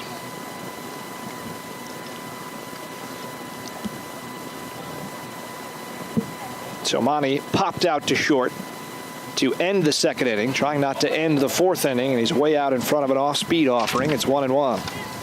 And we're at CHS Field, and Charlie, you mentioned you interned with the Saints. And Never here, though. Sean Harrison, you were at Midway Stadium? I was at Midway, yes. There is a strike, and another late call by the home plate umpire, 1-2. I was there in 2008, 2010, and it was a lot more cramped than this. Oh, yeah. Yeah, I worked state high school baseball there. The 1-2 pitch, and Tomani swings and misses. The first strikeout of the game for either team, and it does end the top half of the fourth inning. No runs, 1 hit, no errors, 1 man left for the Auggies. And after 3.5, it is Hamline 7 and Augsburg 2. Owned and operated by an Augsburg alumni, 360 Wow Inc. is the parent company to several up-and-coming brands of the Twin Cities. 1-800-GOT-JUNKIE, Movie, and Shack Shack. If you're looking for a great shop at a great team with great pay that is near campus, learn more or apply online by visiting 360wowinc.com. And Jimmy John's, the #1 sandwich choice for Augsburg athletics, located on the northwest corner of campus and providing fast delivery. How fast, you ask? Pre-keep fast. Go to www.jimmyjohn.com to view the menu and hours. Here in Ritchie Sharon Company, Charlie Beatty on the mic, Pat Ritchie and Ethan on cameras. And Charlie, I'm guessing this is your first baseball game this spring, but you've been doing some lacrosse for Prep Spotlight? I have done one game of so far. The weather has wreaked havoc with everything, so this is just my second broadcast since the state basketball tournament ended. Nice to be outside. And I got a chance to ride my bike here living close, so this is a nice place to call a game. Don't have to bring the car, don't have to park in St. Paul during the farmers market. That's always nice. And a beautiful day for baseball. Charlie, a fellow East Sider. Yeah, it's what, maybe 4 or 5 miles from your house? Yeah, straight down the Bruce Vento Trail. Come right down, come under the freeway, and here you are. Mitch Benson, Nick Kukurich, Cullen Buck will be the 3 hitters against Linder here in the 4th inning. Not only are the Auggies looking for their first clean inning of the day, 7 batters have come to the plate in all 3 innings for Hamline in the first 3. Here's the pitch from Linder, down and away. Benson with a pair of singles. He scored a run, driven in a run. Did not bat in the 3rd. And off to a great season this year. Now 33 hits with his 2 today. Tied with Schoenveld for the team lead as he takes the ball up and in, 2-0. Schoenveld has 1 hit today. He came in with 32. Benson came in with 31. So a nice little battle going on at the top of the hit chart for Hamline. And Benson might have another one as he rockets one into the gap in right center field. Able to chase it down on a hop is DeCrook. He'll hustle it back in. And Benson motoring into second with what looked like a very clean double. That was a pretty good play by DeCrook out in right center field to keep that one from going to the wall. That may be the hardest hit ball of the day. And the leadoff man is on again for the Pipers. Softball scoring. We got a no-hitter report. St. Thomas shutting out UW Stout 3-0. Out hitting the Blue Devils 8-0. St. Thomas winning the conference title. They'll be hosting next week the semifinals and finals of the MIAC Softball Championship. Here's Kukurich, who's 0 for 2. He has reached on a fielder's choice fly to center. Was thrown out at home. Back in the first inning on the double steal. Pops this one straight up on the infield and playable for Bodine. And a nice first out there for the Auggies to keep the runner at second base and bring up Colin Buck. Buck has reached base twice. Drove in a run with a walk back in the first inning. Also stole second. Singled and scored in the third. He led off the third inning. Left-handed hitter started the day against the lefty pitcher, but faced him only once. Down and away, 1-0. Other baseball today in the Big Ten at Bill Davis Stadium in Columbus. Gophers looking for a sweep over the Ohio State Buckeyes, winning their first 2. 2-1 pitchers duel. Mr. Fredrickson. Are they still on a huge roll? I haven't paid attention in the last couple of weeks. Yeah, they I think have won 11 of the last 12. Down and in to Buck, 2-0. Buck out of Eastview High School in Apple Valley.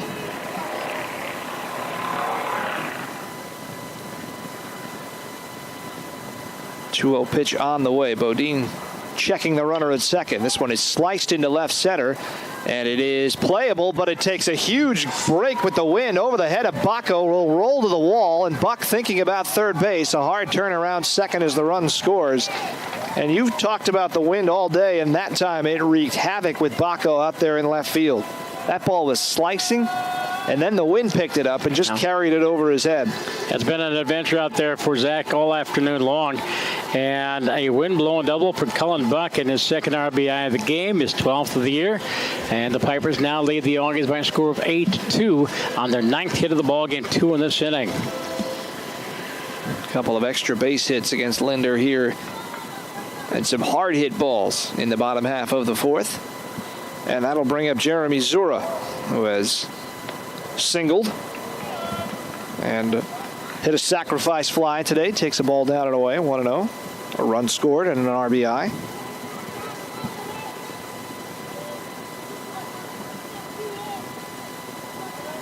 Six different players in the Hamline lineup have scored a run today as there's a fastball in the inside corner, 1-1. The exceptions being Kukurich, Schoenveld, who's driven into, and the catcher Engen, the bottom of the lineup, who is also driven in a run. Buck with a big lead off second base, and a foul off the fists. 1-2 now to Zura. Tom mentioned out of Durango, Colorado, That's Jeremy the Zura. foothills. Beautiful country out there. Senior for this Hamline team. Down in the count, 1-2. The Auggies looking for their first strikeout of the day. And this will not be it, as this one's rocketed into right center field. Going back is Keen Turner, and he makes the play as that one hung up in the wind. And that is out number 2. That'll bring up Devin Rogers. That one looked like it really had some carry off the bat, but hung up there for Turner to get back and make the play. St. Mary's has lost their third game in conference. They got shut out 1-0 by Concordia up in Moorhead. So if the baseball team got their game in, I'm guessing the softball team will.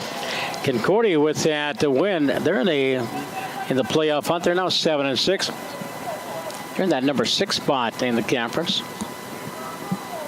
Rogers, who has been at the plate in every inning, he has only 2 official plate appearances, a walk and a sacrifice. But remember, he was up during that double steal gone bad in the first inning for Hamline. Swings and misses.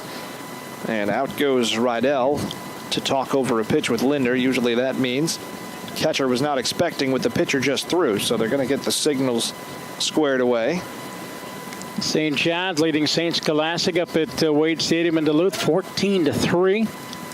Top of the fifth inning, St. Thomas on the road leading Carleton down at Miltavi Field in the Northfield. 0-1 pitch on the way to Rogers. He walked and scored back in the second. Sacrifice in the third. Breaking ball stays high, 1-1. Mentioned Carleton, they'll be hosting the MIAC Outdoor Track and Field Championships at Laird Stadium coming up here in a couple weeks. Same weekend as baseball. Buck again, a big lead off second base. And the pitch, that one bends over the inside corner, 1-2. Nice pitch there from Linder. And once again, ahead of the hitter. Trying to strand Buck at second base. 3 multi-run innings through the first 3 for the Pipers. Just 1 here in the fourth. In the dirt, blocked by Rydell. Buck not going anywhere. 2-2. It's parked 330 down the left field line. 320, but the high wall down the right field line. Never taken the time to ask Sean Aronson or J.W. Cox, who will be with me next week, whether this really plays as a pitcher's or hitter's ballpark for the Saints. 2-2, down and away, full count. On deck is Hunter Messerschmidt. I think that wall about 20 feet high. It's not Fenway, but it's not nothing. It kind of looks about the height of the old Baggy at the Metrodome. A little bit more scenic. Payoff pitch coming here to Rogers. They're going to throw back to second, and just barely getting in is Buck, and despite the protestations there of Clayton Bodine. Yeah, there's a concourse behind the fence out there in right field, and folks can walk and watch the ball game. It's the way a lot of people actually get into the stadium, I think, isn't it? Yeah, there's an east entrance near the scoreboard. Another 3-2 pitch on the way to Rogers.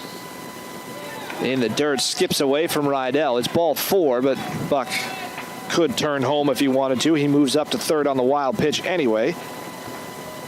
And so he had him 1-2, and Linder lost him, and Rogers is aboard. That'll bring up Messerschmidt, who has walked and been hit by a pitch.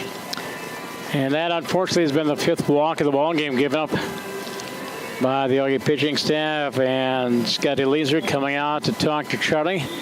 And I don't see any action right now in the Auggie bullpen. I would imagine this is a situation where Linder's trying to get you as many innings as you can. You got another game coming up after this. Now, Dayton Danielson and Jamie Cave started the games against St. John's, so they will not be called upon for the second game. Last foul ball, by the way, was caught by our cameraman just off to our right. He still got it. Keep it. Souvenir of your time at CHS Field. He's kind of flexing his arm. Did that catch him in there? I hope not.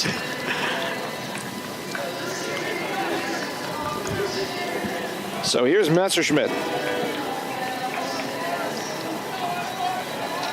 He has faced Linder once today. That was last inning, and he had him 1-2 before he hit him. Remember, that was the at bat where he had runners at second and third, 1 out, looking to maybe get a strikeout, help you get out of the inning as he delivers a strike on the outside corner, 0-1. And instead he hit him. It loaded the bases, set up the walk to the number 9 hitter, and all of a sudden it was a multi-run inning again for Hamline.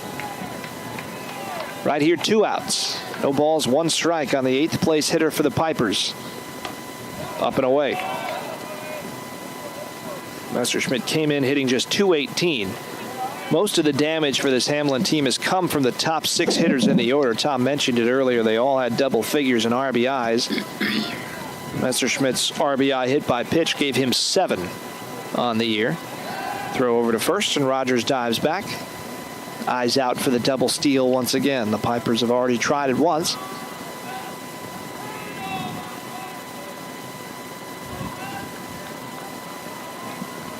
Number 14 on the right-handed hitter, Hunter Messerschmidt, right-hander playing third base, and here is the throw through down to second base, and leaping up to make the play is Brookshaw coming to cut it off, but that one nearly sailed over his head. Just one of the many plays you can put on to combat the double steal, the second baseman cutting in front.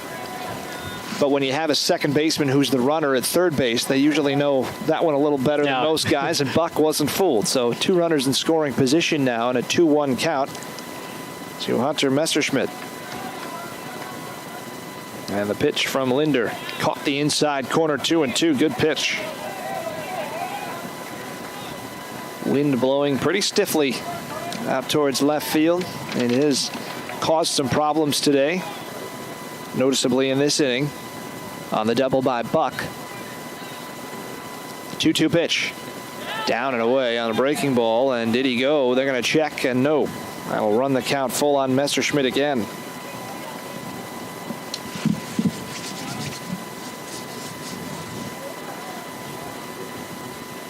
So 3-2, 2 runners in scoring position. Linder trying to get out of this fourth inning. 6-run lead for the Pipers. They've scored in all 4.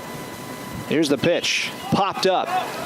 Foul territory behind the plate. Might be playable. Rydell fighting the sun and makes the catch as he leans back to make the play. Not an easy play on another high pop-up with that catcher's mitt. And you don't want to give Hamline any extra pitches the way they've been swinging the bats today. Nice play by Rydell to retire Messerschmidt. And in the inning, 1 run on 2 hits. No errors and 2 men left for the Pipers through 4. It is Hamline 8 and Augsburg 2 here on Auggie Game Central. And a reminder, we want to thank all of our sponsors. Again, we broadcast some 130 games throughout the school year, and these fine businesses help us along all the way. Motor Coach Tours bring together some of the finest groups of people in our communities.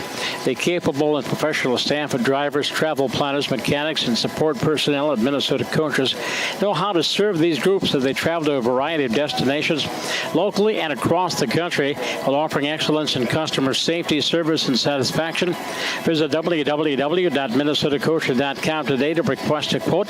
Minnesota Coaches, the official bus provider for Augsburg Athletics. By the way, this doubleheader is also being shown in Northern Dakota County Town Square Media. Thanks to Joel and the staff down there as they are watching either channel 14 or 15. The communities of Mendota and Mendota Heights and Lily Lake, Sunfish Lake, Inver Grove Heights, South St. Paul, West St. Paul. Those folks can watch Auggie Sports here on our selected games. I think we've had some baseball, we've had some hockey that we broadcast. But both games of this doubleheader on Town Square Media. Thanks to the folks down there for putting us up. Joe Rydell will lead it off in the top half of the 5th. After making the nice play to end the bottom half of the 4th, Ben Resnick out there for inning number 5, and Rydell tees off on the first one deep to left field, way back, and into the bullpen. It's gone, a home run. Wind aided maybe, but Rydell got plenty on it, and it's 8-3. Yeah, Joey got it up in the jet stream, and I think that is Joey's first of the year, and first as an Auggie. Joey Rydell goes yard for the Auggies, and it is 8-3. Auggies' 6th hit of the ball game. He's had a nice offensive day. Scored 2 of the team's runs. Leadoff walk back in the 3rd, and a leadoff blast here in the 4th. And it had the distance for sure. By the way, RBI number 4. The Crook takes a ball down low. 1 ball, no strikes. To the leadoff hitter, is 1 for 2. He singled and scored back in the 3rd. And there's a strike on the outside corner to even the count. So a nice start there and a nice moment for Rydell. You get a home run at a ballpark like this, you do remember it for a long time. 2-1 now to DeCrook. They've had opportunities, Augsburg, offensively. They're not out of this game by any means. This one's fouled away down the right field line. It looks like it might make the seats, or no, but short-arming it a bit was Schoenfeld, and that one may be the biggest example of what the wind's done to a baseball today. More than the double, more than the home run. That ball looked like it was 20 rows up, and instead it was playable for Schoenfeld, who had to tip off the tip of his glove. So staying alive to Crook. See what he can do with an extra pitch, and it's down low. Running the count full. Watching that home run by Joey, and you could see that tail on it as it was clearing the fence. You could see it kind of took a left turn in that wind. This one into right center field, and now running a long way over is the right fielder Rogers to make the play. That one wreaking havoc with Benson out there, was basically hit straight at him, and he didn't seem like he knew where it was going to go. Luckily, Rogers right on it. One gone. That'll bring up Bacco, who has reached twice, but has not reached second base yet. On an error. Back in the first inning, he was erased on a 3-6 double play. And in the third inning, he was erased on a 4-6-3 double play. This one on the first pitch to center field, and a little better read on it this time for Benson. 2 gone. Bacco, one of 4 seniors in the lineup today for the Auggies against 7 seniors. Of course, graduation yesterday. Packed house at Samuel Hall for both the undergraduates at 10 o'clock, and then the graduate students and the adult education students. Their ceremonies were at 4 o'clock. Plenty of sunshine. A lot of folks out in Murphy Square taking pictures and enjoying the day. So a lot of pictures on my Facebook page today of all the students. 1-0 pitch to Brookshaw, and that's into left center field. Drifting back is Zura, and he makes the play just in front of the warning track. So Brookshaw 0 for 3 after coming in with a .500 average. The Auggies essentially go quickly in the top half of the 5th, but they do get one on the board on the home run by Rydell. 1 run, 1 hit, no errors, nobody left. We're halfway home, and it's Hamline 8, Augsburg 3 here on Auggie Game Central. Yeah, fly balls to left, center, and right in that inning. Jimmy John's the #1 sandwich choice for Augsburg Athletics. They're located on the northwest corner of campus and provide fast delivery. How fast, you ask? Freaky fast. Go to www.jimmyjohn.com to view the menu and hours. That's Jimmy John's. And Thrivent Financial is a financial services organization that helps Christians be wise with money and live generously. For more than a century, they've helped nearly 2.4 million member owners make wise money choices that reflect their values. And they provide opportunities for them to be even more generous where they live, work, and worship. Contact Augsburg alumni Alex Gonzalez for more information at 952-358-3442.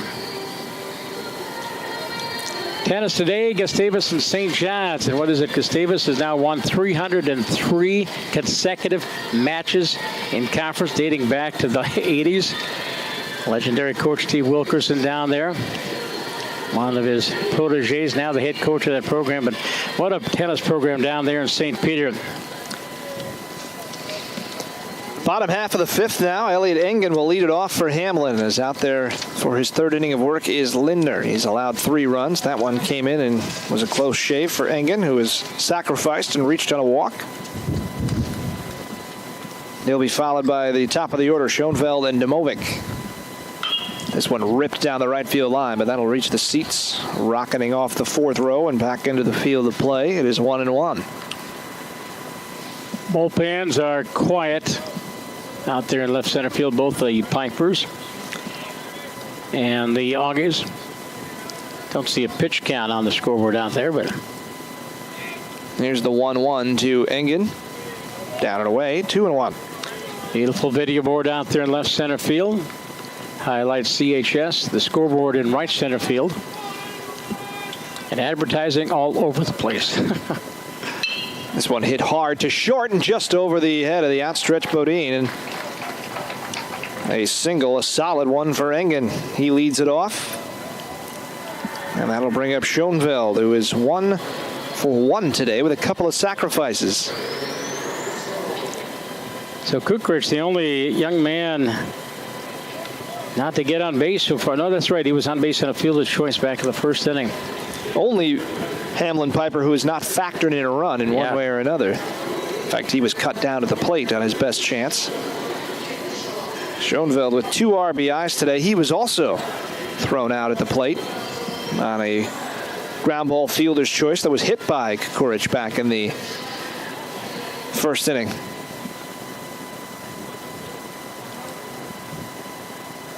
Lanky first baseman. Don't see a lot of first baseman hitting leadoff. He bunts one down the third base line, but he is speedy. He is 13 for 13 on stolen bases this year, so he certainly is hitting right where he belongs, especially for a guy that gets on base the way he does.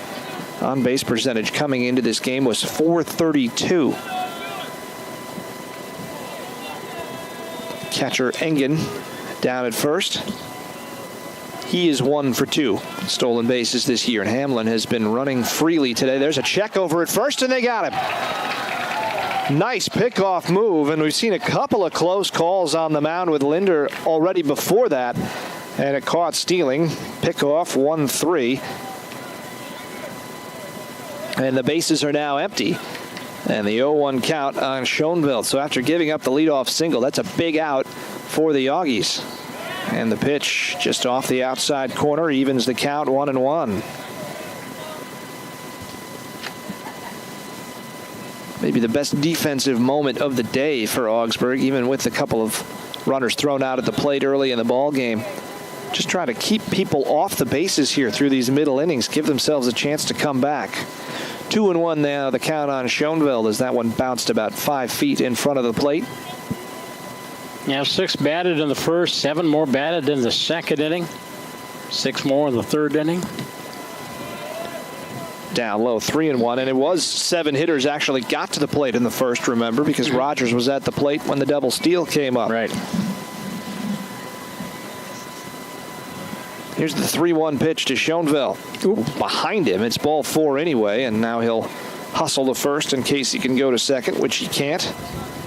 Don't think it hit him, so it's officially a walk. That's the second time that Linder has had a ball go behind a right-handed batter. The first one actually did graze Messerschmidt. And how big is that pickoff now with Schoenveld at first base and Dimovic at the plate? He is 2 for 3 with 2 runs scored and an RBI. He has stolen a base today. Flied to right in his only at bat against Linder. And remember, Schoenveld very speedy and apt to go at first base. Ball up high. 13 out of 13.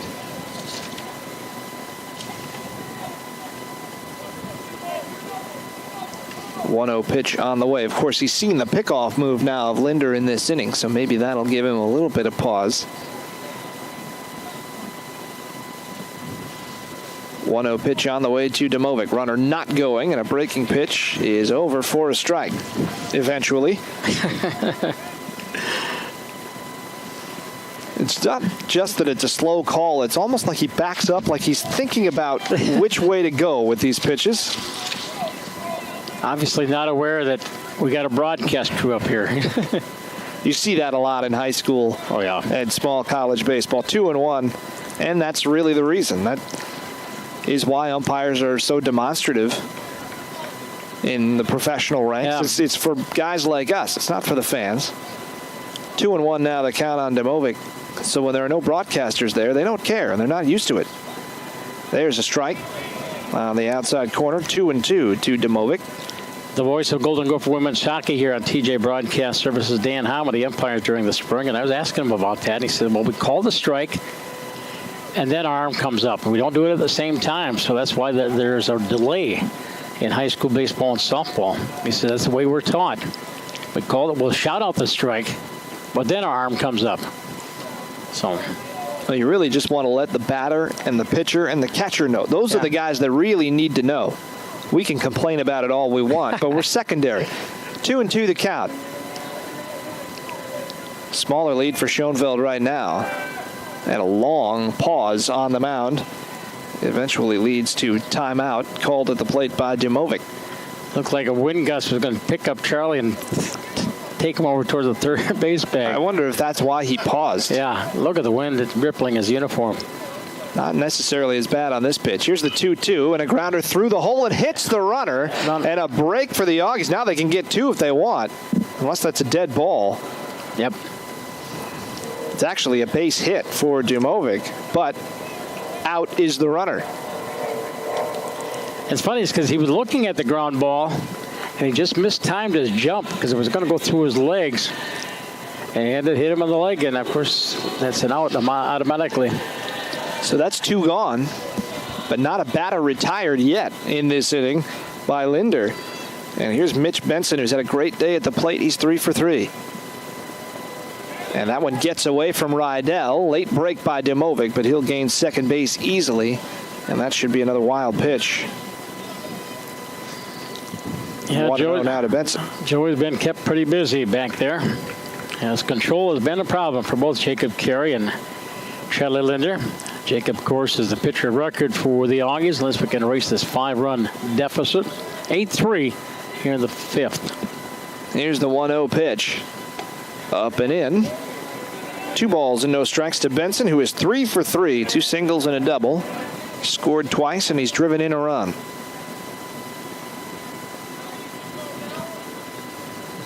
Has the team lead in hits now, 34 on the year. Came in with a 360 average. That's on the way up. There is a strike on the inside corner, 2-1. Mentioned St. Thomas, a no-hitter against Stout. St. Thomas up in the second game by a score of 4-1. And we'll try to find the Augie score here against the Cowboys here in just a bit. 2-1 pitch on the way in the meantime to Benson. Breaking ball, and he watches it go right down the heart of the plate. 2-2. And again, Linder trying to retire a batter for the first time in this inning.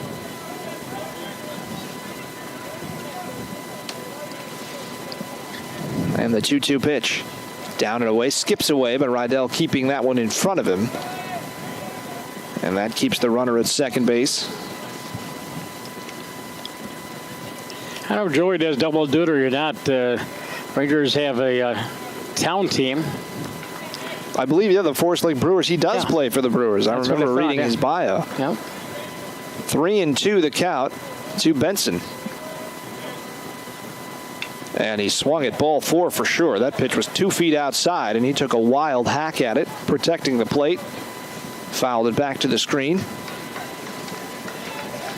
Interesting, the discipline at the plate by the Pipers today has been really good, but that was a swing that definitely did not need to be taken by Benson.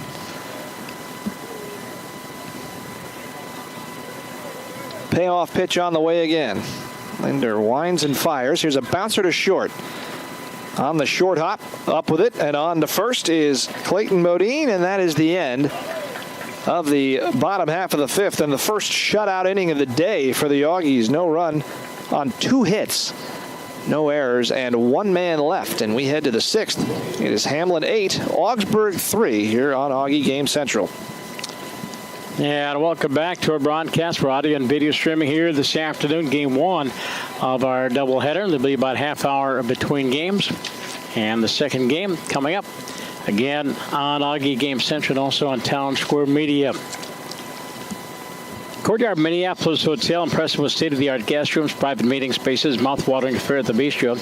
Conveniently located, featuring a complimentary shuttle to bring you right to all the Auggie sports section. Visit them at courtyard.com/MSPDC. At the Courtyard Minneapolis Hotel, it's a new stay. Take a trip down memory lane at Memory Lanes and Flashback Cafe on 26th Avenue, South Minneapolis. 30 bowling lanes, live entertainment, great food, and 2 game rooms make for a great time. Visit www.memorylanesmpls.com for more information. And we're talking about town ball and Lincoln ball and so on. But Charlie, you put the skates on during the summer, is that right? Yeah, well, really all year round. Okay. But actually, I put the skates on tonight at a game up in Maple Grove as soon as these are over. As long as they keep things moving at a nice baseball pace, but slave to the balls and strikes when you've got plans later on in the day. An hour and 45 minutes so far in this contest. And the left-hander Ben Resnick out for inning number 6 of work, facing Keen Turner, who takes a half swing, and it's a called strike anyway. Turner 1 for 2 with an RBI. As Tom mentioned, came in hitting .390 on the year. This is his 21st game, 19th start. Swing and a miss, and he's in the hole quickly. He's not seen many pitches today, only 3 in the second inning and 1 in the third. Behind 0-2 here against Resnick. Shoots one down the first baseline and just foul. And that one certainly would have been in the corner.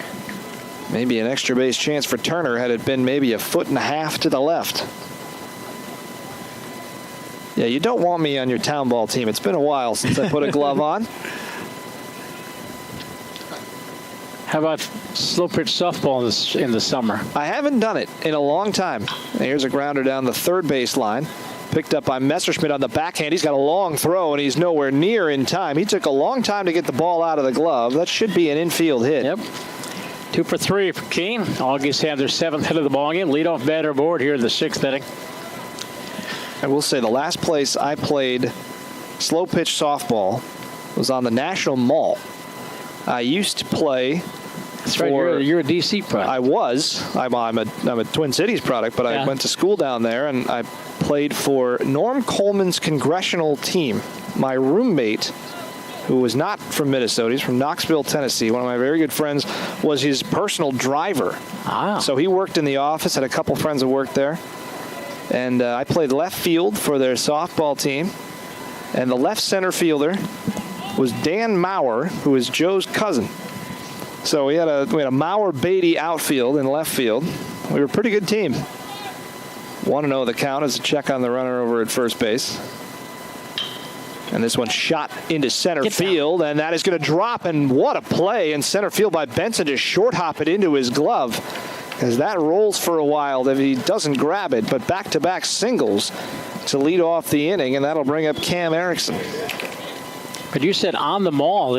On the mall. So right field is pretty short because the mall obviously is oblong, but it's all grass in the middle, in between all the Smithsonian museums. And then it's got the pebble walkways around the side. But if you're a left-handed hitter, you can hit one into a priceless work of art. Maybe you can hit one into the Enola Gay at the Air and Space Museum. Erickson takes one down and in, 1 ball and no strikes. If you're a left-handed hitter, the fence, quote unquote, there are no fences, is probably about 900 feet away. Very interesting place to play softball. There's so much going on. Sure.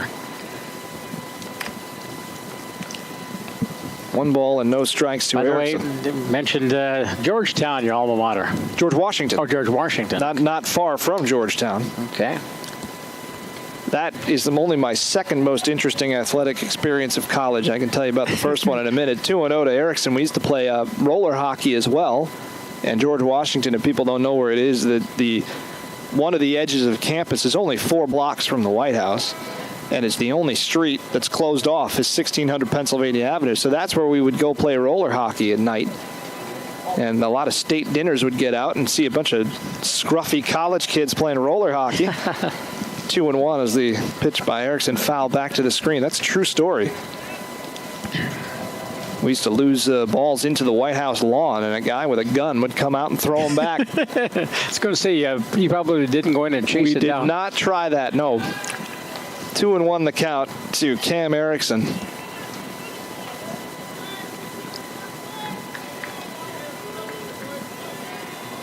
Runner at second right now is Keene Turner. And at first is Bodine, and Erickson turning on one. That's going to be well foul out towards the entrance to Highway 52 South down there, and it's 2 balls and 2 strikes. Craft beer corner. Interesting to see a ballpark that is still kind of in the process of getting ready for its real season, but hosting baseball. There's a lot of stuff around. Here's a 2-2 pitch, bounced foul wide of third. Mentioned the Saints will start practice next week, and they have the exhibition game with the Municipal Mud Hens here in a couple weeks. I think Sean told me they start the season on the 16th. That might be another exhibition game. I think they said maybe they had 1 or 2 exhibition games. They usually do, yeah, 2 or 3 maybe. Here's a pitch, slow roller to short. Up the short way to second for 1, and that's all they're going to get. Dumovic to Buck. Fielder's choice, 4-6, and retired is Bodine.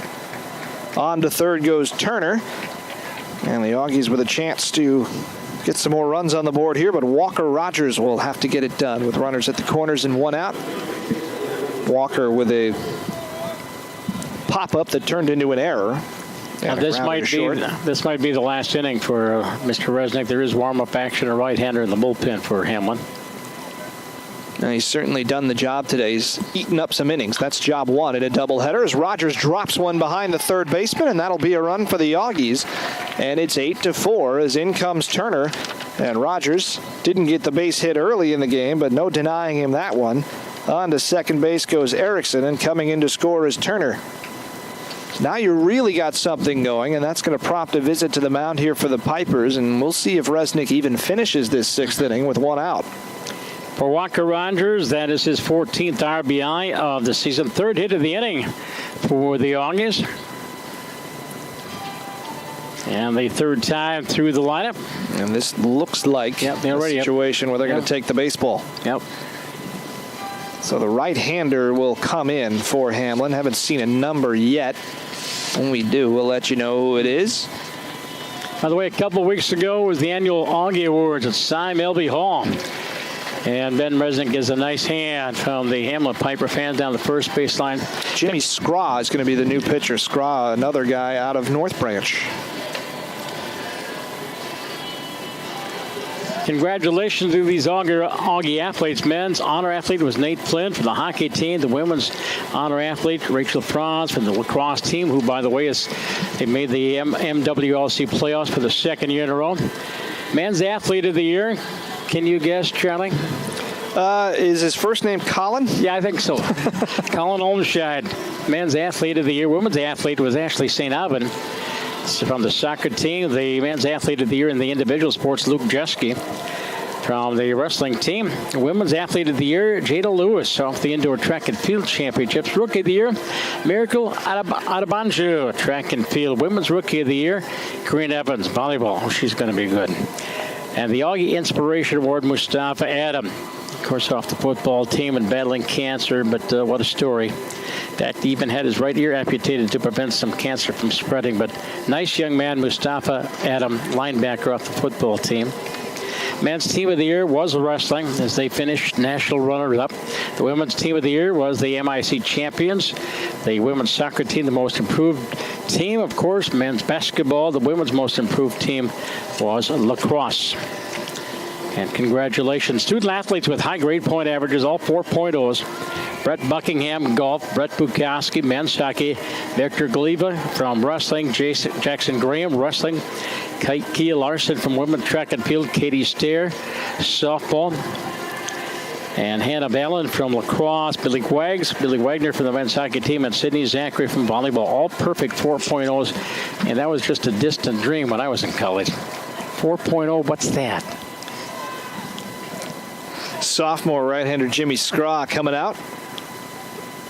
Mentioned he's out of North Branch, and he takes, or rather, Tamani takes a fastball down low. 1 ball and no strikes here from Scraw, who's 1-1 on the year with a 3.07 ERA. This is his 8th appearance, his 6th in relief. Pardon me, 6th in relief.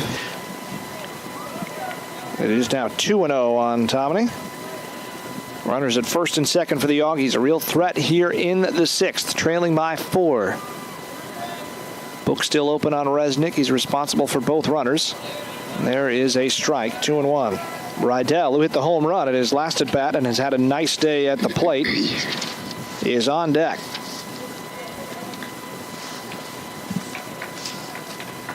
Two-one pitch, swung on and missed. Good fastball from Scraw. It was part of a North Branch team that made a surprise run to the state tournament a couple of years ago. Lost to Benilde St. Margaret's in the quarterfinals over at Siebert Field. Had a chance to do that game. And here's the 2-2. Down low, and that runs it full. Also played some shortstop in high school. Now with 4 classes, the sites for the baseball tournament kind of get spread around. Here's down the third base line. Tammany, another hard hit ball, but foul. Yeah, they play some games at St. Cloud up at Dick Putz Field. They play them here. Chaska, Jordan, the Mini Mall in Jordan, or Mini Met in Jordan. Do a little bit of Chaska as well. Yeah, I think the quarterfinal sites are here, St. Cloud, Siebert Field, and in the Mini Met. Right. And of course, the big goal is to get over to Target Field for the championship games. Here's the pitch. And it is down low. He walked him, and the tying run will come to the plate here. And a man who's already put one into the bullpen in Rydell. And that unofficially I've got is the first walk of the ball game given up by the pitching staff, Resnick and Timmy Scraw. Second walk, Rydell walked back in the third inning. You are correct, sir. He's reached base twice. As I mentioned, he represents the tying run. If he can put a charge into one here, that would be a huge moment for this Auggie offense. They were buried early, down 5-0 after 2. Strike on the inside corner to Rydell. That is the first strike he's seen today other than the one he hit over the fence. He was the recipient of a 4-pitch walk back in the third inning. Now facing the right-hander. Breaking ball, back up the middle, base hit. That'll get at least one home, and they're going to hold the runner at third base, and that is Walker Rogers. They're still loaded in the top of the order coming up, and another hard hit ball by Rydell. His second RBI of the day. As in to score comes Cam Erickson. And 2 RBIs, so his 4th and 5th RBIs of the season. We got a 3-run ball game, and the tying run is on base. So DeCrook now, who's 1 for 3, scored a run back in the third after singling. Big chance here for the Auggies, trying to put a comeback on. Down and away on a bender. That sent Engen sprawling awkwardly. 7th man to bat here in the inning for Augsburg. The only out of fielder's force out at second base. And this one into left field, a base hit. And that will be another run home as they continue to go station to station. And an RBI single from DeCrook, and it's 8-6. Scoring this time is Rogers.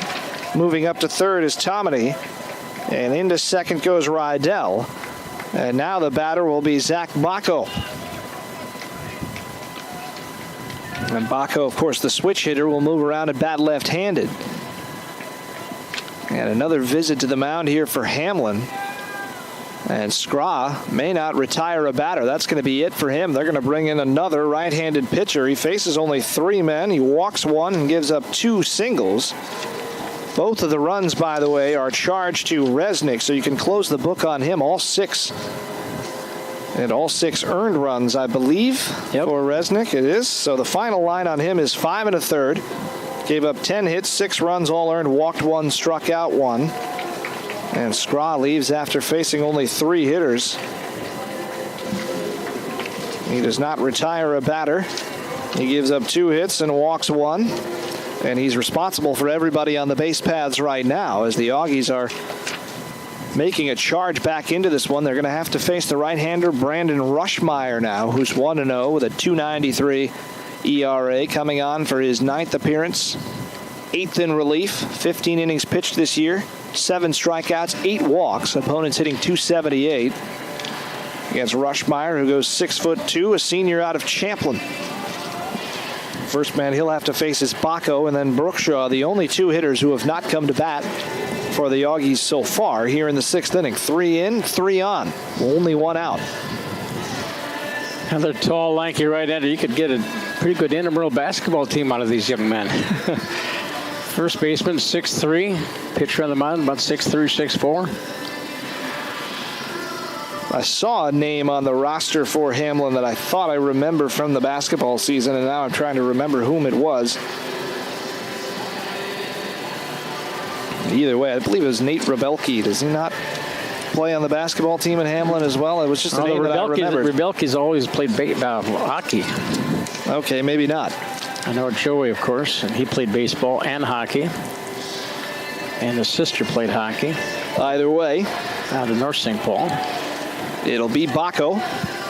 It was 1 for 3, reached on an error back in the first, singled in the third, was erased on double plays both times. Now he comes up with the bases loaded.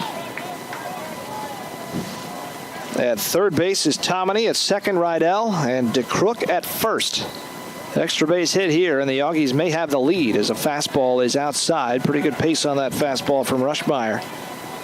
1 ball and no strikes.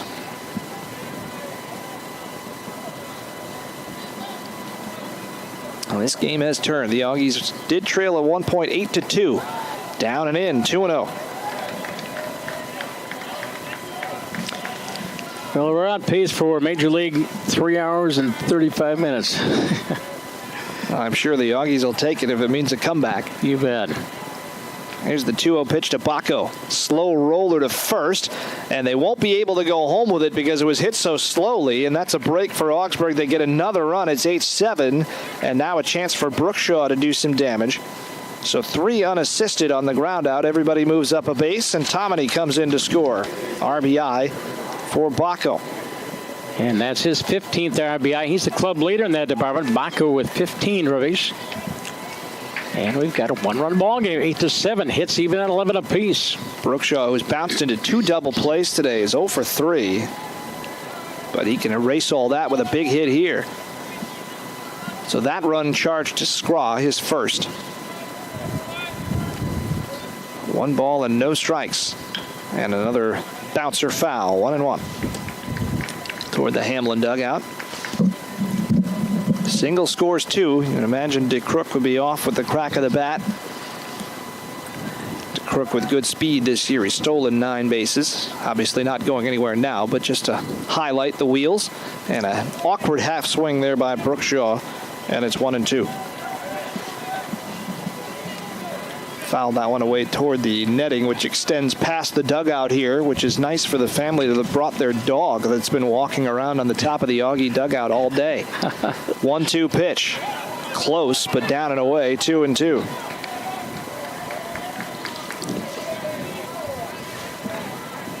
Augie's batting around. 9th man to come up this inning.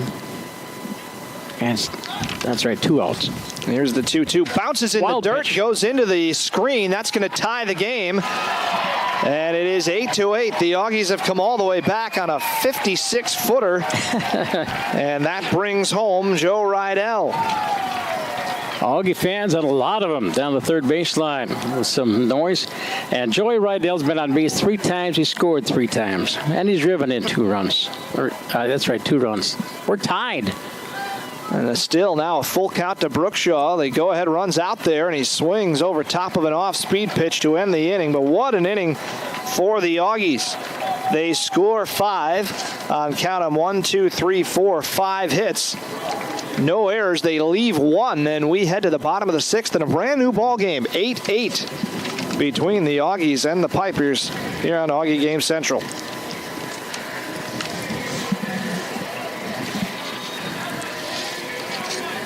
Well, a reminder, you can listen and watch more than 130 live Augsburg sporting events online by going to our website at athletics.augsburg.edu. We have live webcasts in 11 sports during the school year. Our Game Central portal features live webcasts along with live statistics of home events. You'll also be able to watch and listen to archived events on demand. Go online to athletics.augsburg.edu. Click on the video, audio, or stats links on the schedule of upcoming events, or click on the Augie Game Day link on game days. And congratulations, Augie softball team defeat Concordia on the road by a score of 2-1, and they're now 12-9 in conference. Looks like they'll be hosting a first-round game of the MIAC playoffs on Thursday, and looks like Carleton will probably be their opponent. So head coach Melissa Lee and the Auggies, we had a fun time broadcasting their doubleheader, despite the fact that the wind chills are about 20 below here the other night. And a dramatic fashion of 4-3, bottom of the 7th, win in the first game, and won 11-3 in the nightcap. So 2-1 in the first game. Auggies with the win. And Nick Kukarich will lead it off here in the bottom half of the 6th. Buck and Zura behind him. First pitch swinging for Kukarich, and it's foul down the third base line. He is 0 for 3 today.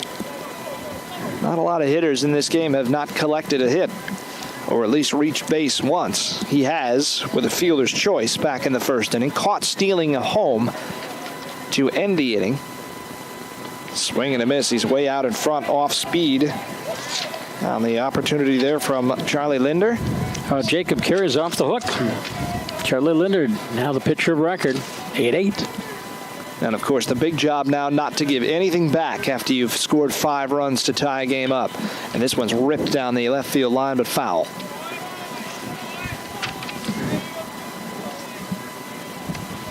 Last inning, the Pipers sent only 4 men to the plate last inning, which that's a success in this game. Yeah. But, of course, they did have 2 hits and a walk. They had 2 runners erased on the base paths, a pickoff and a runner hit by a batted ball. we've had just about every kind of out you can have in this game, and we've only played 5.5 innings. That one bouncing back to the screen. We've had runners thrown out at the plate on fielder's choices, runners thrown out at the plate on double steals. We've had a runner hit by a ball. We've had pickoffs. We've had a 3-6 double play with a tag play at second base. Playing baseball bingo here at CHS Field, and it's 2-2 now on Nick Kukarich. And who would have thunk that your comeback into baseball a year later would feature something like this? This one is skied into left field. Bacco going back. Looks like he has room, but the edge of the warning track fights the sun and makes the catch. Yeah, it has been a strange day. We also almost had somebody bunt a ball off themselves outside the batter's box. Yeah. Very close from Devin Rogers. I think that would have completed the circuit. We just need a couple strikeouts that end in wild pitches and guys getting down to first base for a 4-out inning. Still got this and a 7-inning game after this. This one slicing into left center field towards Bacco, and he comes over to make the catch to retire Cullen Buck. And remember, it was Buck who hit a ball just like that earlier in the game that got over the head of Bacco. This time, he's Johnny on the spot to make the play. And now it's up to Jeremy Zura to get a base runner on here for Hamline. But Linder, even though the inning in the 5th wasn't all that clean, he looks like he's settling down, looks more confident here in this inning. Fastball outside to Zura.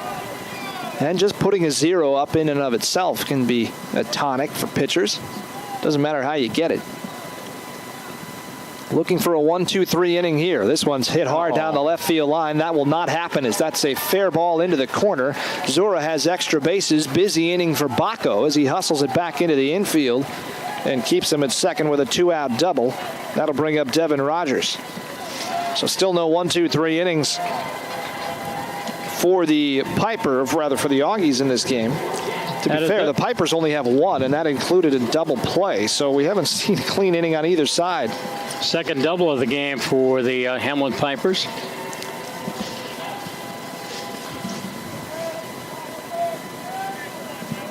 Here's Rogers. He has walked, sacrificed, walked again. Stolen base. He scored a run in this game up there in an RBI spot. Big batter here for Linder, who delivers a strike on the outside corner. 0-1, as we mentioned. Don't want to give anything back. Now we've got a conference here with the runner coming in, and they're all going to talk this over. By the way, Carleton lost to Gustavus in the first game of the doubleheader by a score of 4-2, so I think that seals the deal. Augsburg at home on Thursday, and we'll be trying to broadcast that game from Edor and Nelson Field. We mentioned the bubble is down finally.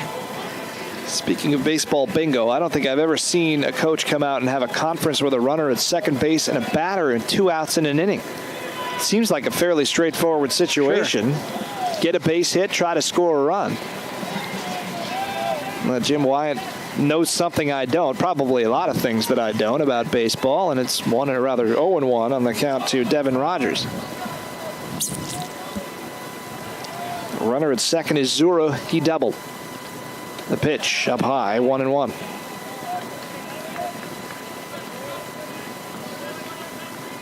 Two outs. It is 8-11-0 for Augsburg, 8-12-2 for Hamline. Auggies trying to put their second scoreless inning up in a row. Catching the outside corner. Good pitch there from Linder. Maybe his best of the day in terms of shaving the black. And it's 1-2.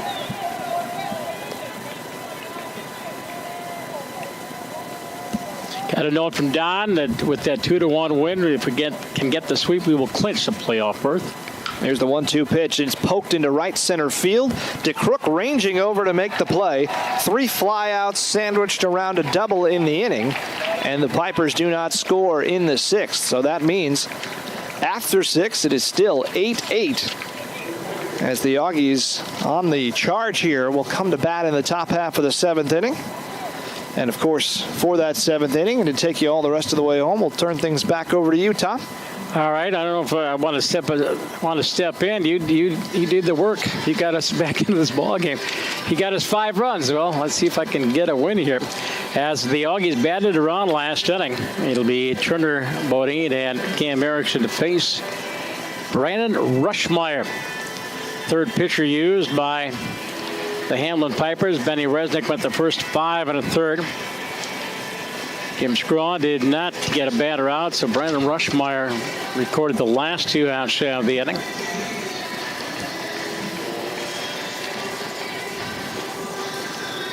Sunshine splash CHS Field, but very windy Sunday afternoon.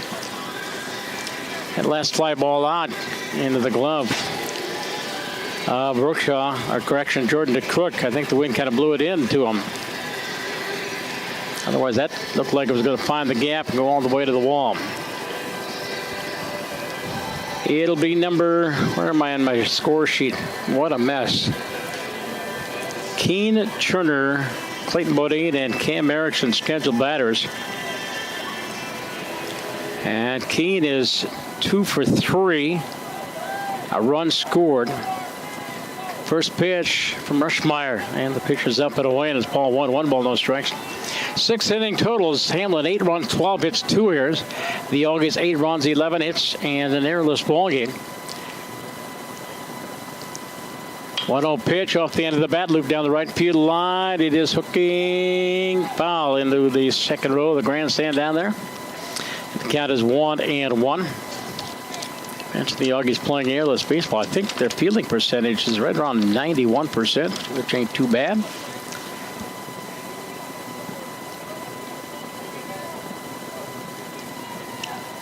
So 2 in the 3rd, 1 in the 5th. A home run by Rydell, and 5 runs in the 6th inning. 1-1 pitch. And on the inside corner, 4 strike. It is 1 ball and 2 strikes. Mentioned Gopher baseball today. Twins, I think, are in action tonight at Target Field against the Cincinnati Reds. Oh, that's Sunday. Should be an afternoon game. Did that hit him? Ducking out of the way, but was Keene Turner, and evidently ducked out of the way the baseball is 2-2. So Twins and the Reds afternoon game. After they snapped that losing streak yesterday, 3-1. 2-2 pitch, driven to left center field. Get down on the run. He's there. Can't to play it on the bounce. Or Benson had to play it on the bounce. As Turner has picked up his 3rd consecutive hit. He's now 3 for 4 and a leadoff batter aboard for the Auggies here in the top of the 7th inning. Clayton Bodine, and Clayton has a couple of hits. Erickson has a couple of hits. Rogers with 1. Rydell with 2. As Rushmeyer delivers, and it misses inside, and it's 1 ball, no strikes. August coming in 3-7. Loses a 5 of the last 6, but trying to turn the table. And 11-13 overall.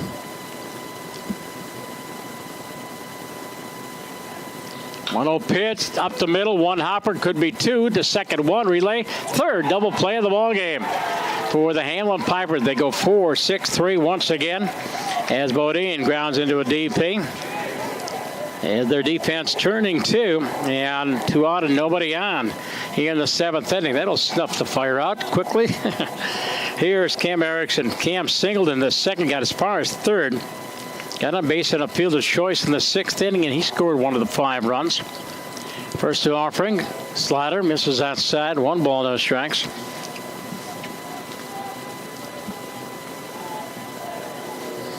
Augie's back in action after this doubleheader. They've got University of Minnesota Morris out of the MIAC Conference. Here's one, driven into center field. Benson going back, now coming on, and he makes the running catch. And with that, the Auggies only 3 in the inning. And no runs on the 1 base hit, no errors, and nobody left on base at the end of 6.5. It's stretch time at the ballpark, and this good-sized crowd chance to get up and stretch the legs. This is MIAC baseball on Auggie Game Central. UNWC Sharing Company. Charlie Beatty's in the house. And Silver Fox is in the house, and he's actually awake. And Ethan is on camera down there on our other camera. Devontae's are more than just pizza and hot hoagies. At Devontae, they have the variety like calzone, salads, garlic cheese bread, breadsticks, boneless chicken wings, petty pasta, lasagna, desserts, 100-plus Coca-Cola freestyle beverage options, and more. Customize your food and make it your very own Devontae's favorite. And again, brought to you by Wells Fargo. Deposit checks quickly and securely with your smartphone using Wells Fargo Mobile Deposit. Go to wellsfargo.com to download the app. Hamline to bat. Here at the bottom of the 7th inning. Change up my score sheet here. There we go. And it'll be, let's see, 8, 9, and 1. The pace, Charlie Linder has done a nice job of restoring order to this game. And looks like we've got a pinch hitter. Pinch hitter for the Pipers. And sure enough, where's my Hamline roster that I thought I had here? Zach Langston is the batter. Bats from the left side. Langston drives one right at Donovan, and he makes the catch. Line drive out, number 1. And the batter will be Engen. Elliot Engen, the freshman out of White Bear Lake. He is 2 for 3 plus a walk. He walked with a base and loaded back in the 3rd inning to get himself an RBI. Wait a minute, there's another change. And the batter for the Pipers, here's a chopper third base side foul. The new batter is Kyle Hartwig. Kyle Hartwig now batting for Elliot Engen.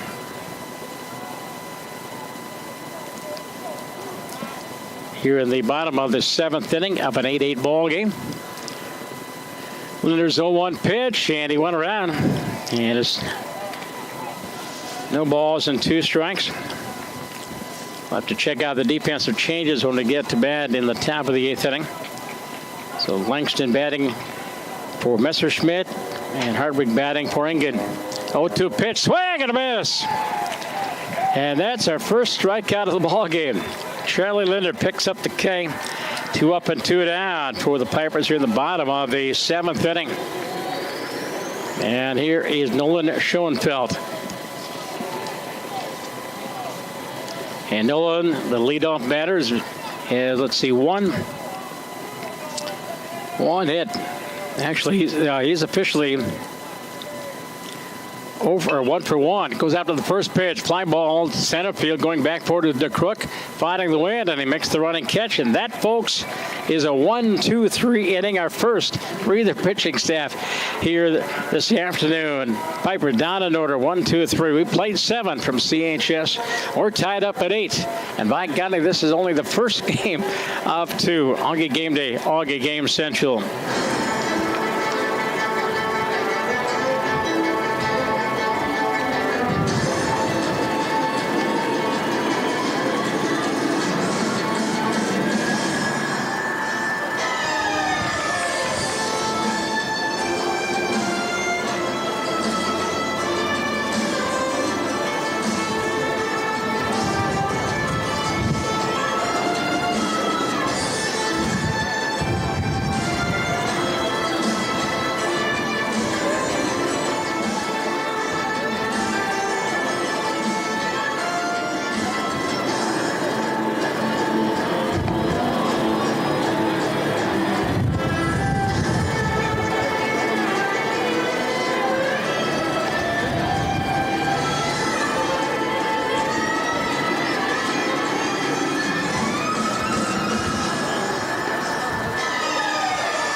Charlie, we got some defensive changes. Who's playing where? Kyle Hartwig is going to stay in and catch.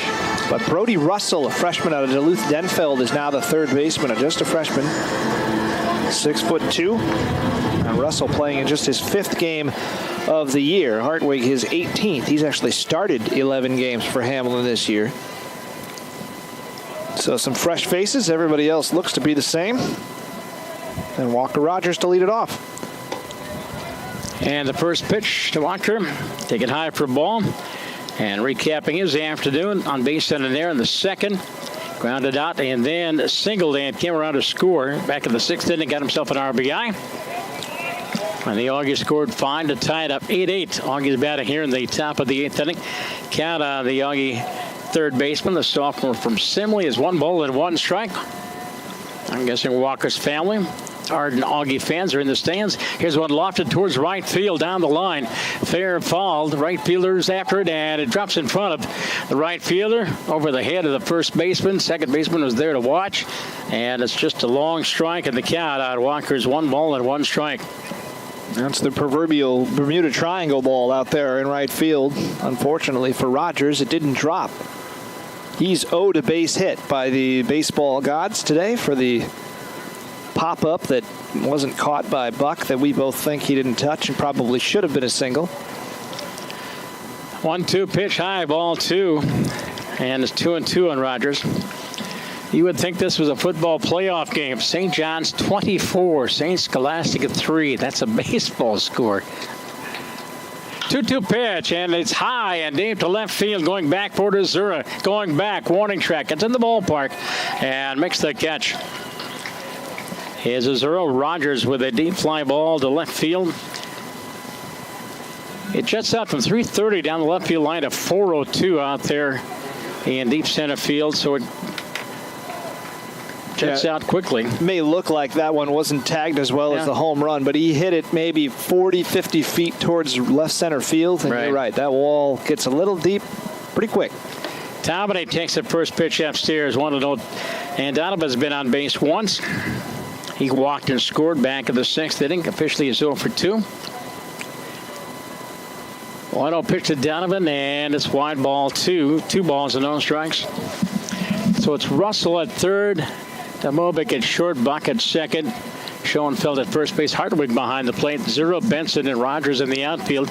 And there's a pitch popped up left side, foul territory. Russell through the coach's box, and it makes the catch.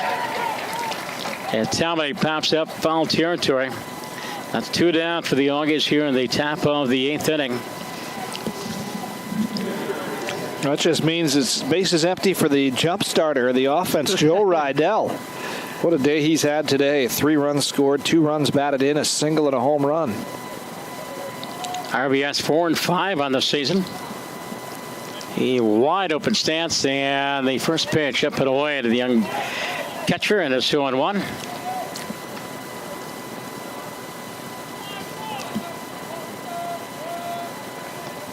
Brandon Rushmeyer, tall, lanky right-handed, delivered line, fouled on the left field line. That was the very definition of a tomahawk swing. Yeah, up around his eyes, and he just went up and ripped it. A breaking ball that didn't break, but you're right, it was head high. Rushmeyer, third pitcher used, and his breaking ball looped in the left field, and it's going to get down for a base hit.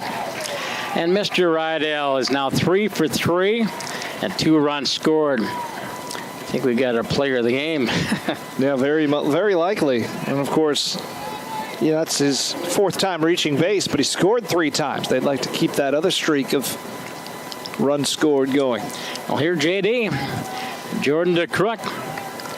He singled and scored in the 3rd inning, flat out of the 5th. And he singled again in the 6th inning. And the first pitch to JD is low for a ball. 1 ball and no strikes. Again, we're in the top of the 8th inning. What a job by Charlie Linder to restore order to this game. Piper's scoreless the last 3 innings. And the pitch is taken wide for ball, throw down to first base, and Rydell is back just in time. The count on DeCrook is now 2 balls and no strikes with Zach Bacco on deck.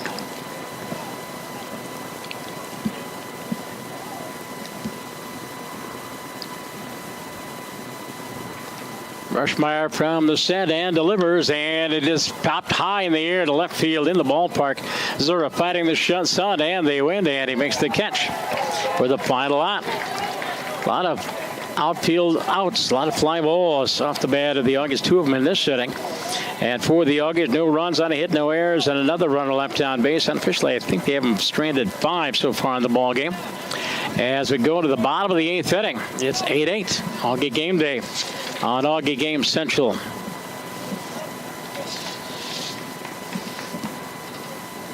Well, Thrivent Financial is a financial services organization that helps Christians be wise with money and live generously. For more than a century, we've helped nearly 2.4 million member owners make wise money choices that reflect their values, and we provide opportunities for them to be even more generous where they live, work, and worship. Contact Augsburg alumni Alex Gonzalez for more information at 952-358-3442. What a job. You mentioned it. Done today by Linder, not only restoring order, but he's now trying to become the pitcher of record for Augsburg in this game. Pitched them back into it, and he's still out there as they go to the bottom half of the 8th. Came into the 3rd. And it'll be the top of the order, actually 2, 3, and 4 in the batting order for the Hamline Pipers. We're trying to refresh my memory, and there goes the wind coming through our open windows. It seems to me we got in a marathon with the Pipers last year, and I remember one of the games being decided by a grand slam home run. This ball game 3 hours and 20 minutes old. We got a couple innings to go. Jake Dumovic out of Coon Rapids, and he is 3 for 4, scored 2 runs. As the first pitch from Linder is wide for ball, 1 ball, no strikes. And Jake has also stolen a base. That single in the 2nd inning drove in his 11th run of the year. 1-0 from Shelley on the inside corner for a strike. And it's 1 ball and 1 strike. Demovic, Benson, and Kukarich. Pipers just 4 wins in conference. Auggies, of course, with just 3. 1-1, pitcher's low, check swing, and it's down low, 2 balls and 1 strike. Linder really just 1 mistake since the end of the 5th. That was the double, and he gave up to Zura in the 6th inning. Trying to retire his 6th straight here. Wide with the next offering is 3-1. McAllister with a win in their first game over against Davis, 5-0. And Mac with their 8th win in conference. They're going to make the playoffs. 3-1 pitch, ball 4. After a 1-2-3 inning in the 7th, Pipers have a leadoff batter aboard here in the 8th inning. And sometimes it's not that you walk batters, it's who you walk. And, of course, you don't want to put anybody on in front of Benson, who's had such a good day. Benson, let's see, 2 hits, 2 for 3. 3 for 4 by my count. 4. Okay, that's right. I forgot the hit in the 2nd inning. This may be the end of the line for Linder. I'm not sure.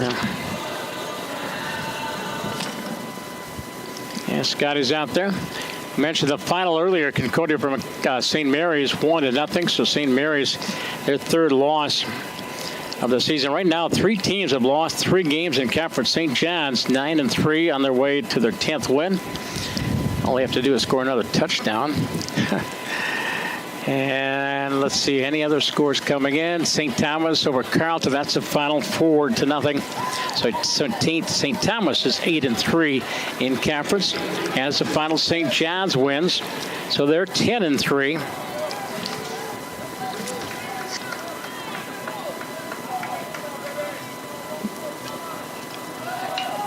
And there's a bunt down the first baseline. Hamline shovels to Brookshaw in time. And the Pipers go sacrifice. Mitch Benson sacrifices. Demovic to second base to get a runner in scoring position. 3-4 on the put-out.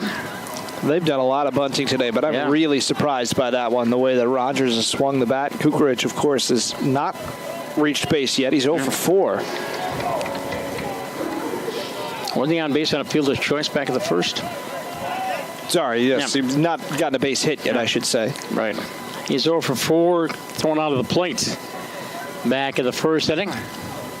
But I guess, of course, bottom of the 8th, just want to get a guy into scoring position, give yourself a chance. And a right-hander for the Auggies of the bullpen. It can hopefully will be a save situation. Got to pick up a run on the 9th. Linder checks second base and delivers, and his line knocked down by Rogers. Turns the runner back to second, throws to first base in time. Oh, they ruled him safe. It's certainly not the right call from up here. That looked like they got him. That was brilliantly played by Walker Rogers. And Walker is screaming, and here comes Bates on a dead run out to talk to the second base umpire. Rogers did a double take to the runner at second base to bluff him back. And I don't know if that cost him. It was a bang-bang play at first base, and they ruled the runner safe. First and second and one out here in the 8th inning. And the bat will be Cullen Buck. You would hope that wouldn't come back to haunt the Auggies here, because that was a nice play by Rogers, and it certainly looked from up here. And, of course, we've got a very different, probably better view than the umpires. He got him by half a step, maybe a full step at first. But he keeps the double play in order. I mean, if you want to look at it from a positive perspective, but a dangerous hitter at the plate. Cullen Buck, 2 for 3, runs scored, RBI. He's 11th of the year back in the first inning. And Linder in a jam here in the 8th inning. His first pitch, and it's lofted foul. Back and out of play, and a snowball's in 1 strike. So a walk given to Domovic. That base hit by Kukovic, their 13th. Numbers are even 8 runs, 13 hits for both teams. Pipers are the only 2 errors of the ball game. 0-1, check swing, and they ruled he did not go around, and the count levels off at 1 ball and 1 strike. Looking ahead to the 9th, the Auggies will have 2, 3, and 4. Bacco, Brookshaw, and Turner to face Brandon Rushmeyer. Set up well for them offensively, but got to get out of the 8th. 1-1, check swing. This time he did go. Yes. And the second base umpire confirmed. And now Hamlin's upset. And Jim Wyatt is out. He's yapping. The second base umpire probably will not be invited to anybody's home for dinner. Well, they want him to be nice to him, because he'll be the home plate umpire for game number 2. Linder's 1-2 pitch. Ground ball to the right side. Talbot fields. Shovel hands it to Linder, and the play is complete. 3-1 on the putout. Slowly hit. Charlie got over their chest in time. Cullen Buck is out 3-1, but the runners do move up. Domovic to third base, and Kukovic goes to second base, and here Jeremy Zura. Zura sac fly RBI in the first inning, singled in the third, doubled in the 6th inning. And they're going to walk him, face Rogers. So an intentional walk. And, of course, unlike the big leagues, you still have to do it in college baseball. Throw all 4 pitchers, huh? And Devin Rogers will be the batter. And he walked twice. He's officially just 0 for 1. 2 walks, a sacrifice. He lined out to center field, and Jordan DeCrook, his last plate appearance. So they'll be loaded up at 2 outs here in the 8th inning.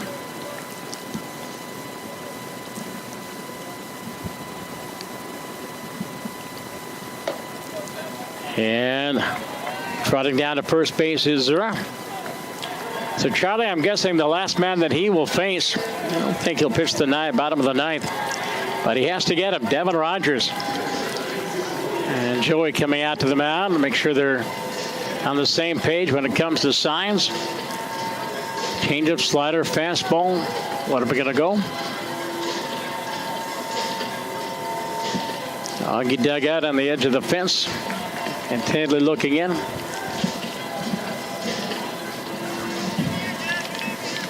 Oh, there's a lot of people here for a college game. Again, Hamlin Piper's lone appearance here at CHS Field this year. Linder will work from the stretch, infield back, of course, with 2 outs. Charlie's first pitch. Good breaking ball in the outside corner for a strike, and it's 0-1. I don't know if it was a breaking ball or a changeup. Linder did walk in a run back in the 3rd inning. Always the danger in loading the bases with an intentional walk. You got to throw strikes after it. That time the slider broke down and away from home plate, and the count levels off at 1 ball, 1 strike. The batter, on deck batter, would be Brody Russell, I believe. took over at third base. Russell has had just 6 at-bats all year. 1-1 pitch, fouled off at the plate. And it's 1-2. Oh, the Auggie fans making some noise, trying to get that final out of the inning.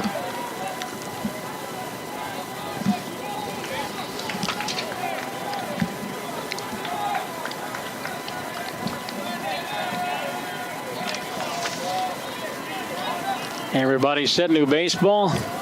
And Linder peering into Rydell for the sign. And the young right-hander comes set. And man out of North Branch. 1-2 pitch. High, ball 2. 2 balls and 2 strikes.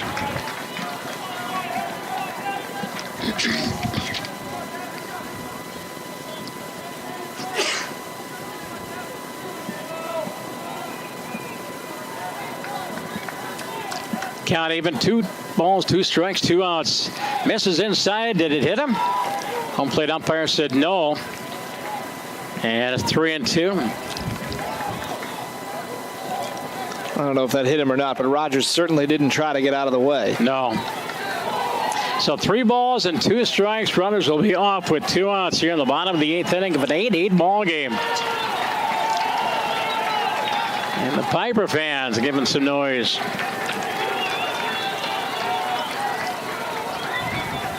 Linder comes set. 3-2 pitch.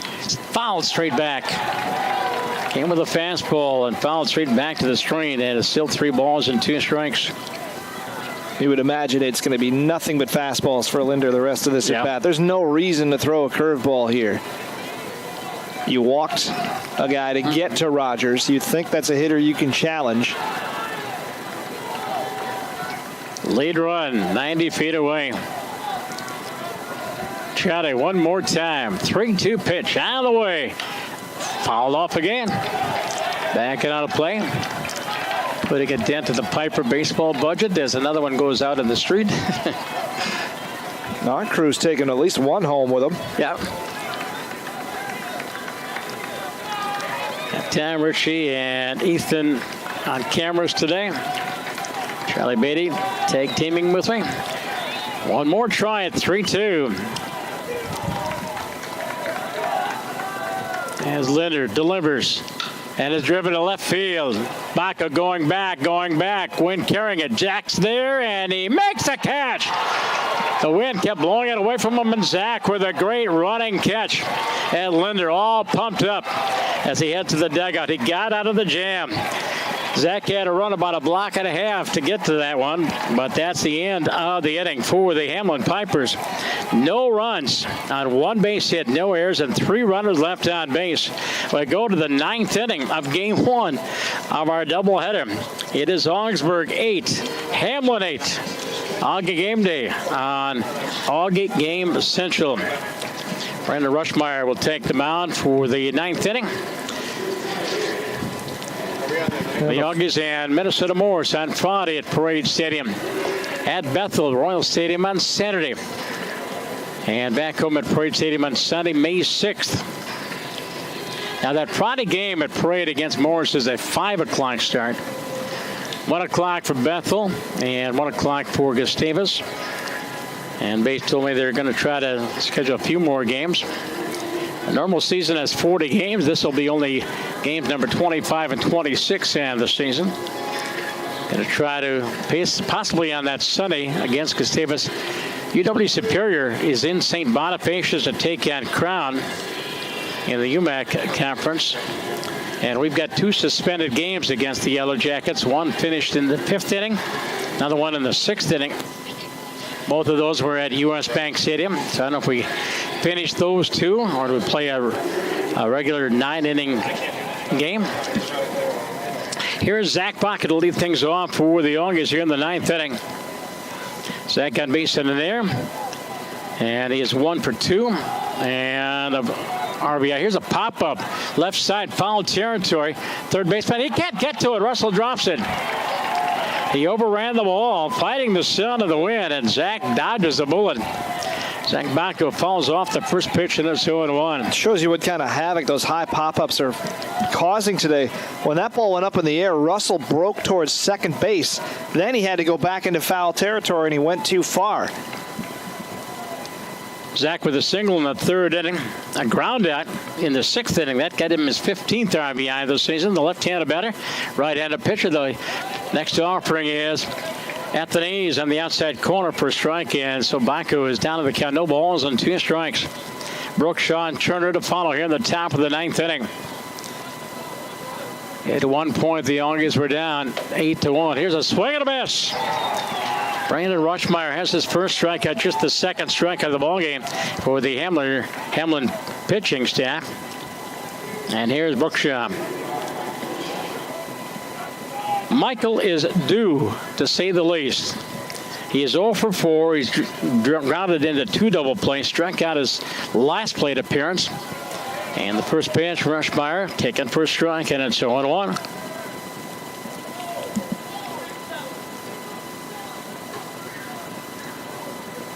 And the Auggies were down 8-2. I'm trying to check the scoreboard. We were down 8-2. The comeback started with that Rydell home run and then 5 runs in the 6th inning.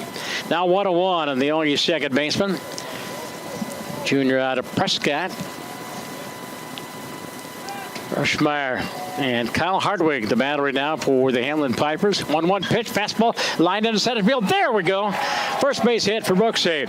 And the Auggies have the lead runner aboard with 1 out here at the top of the 9th inning for Turner and Bodine and Erickson, and hopefully a few more.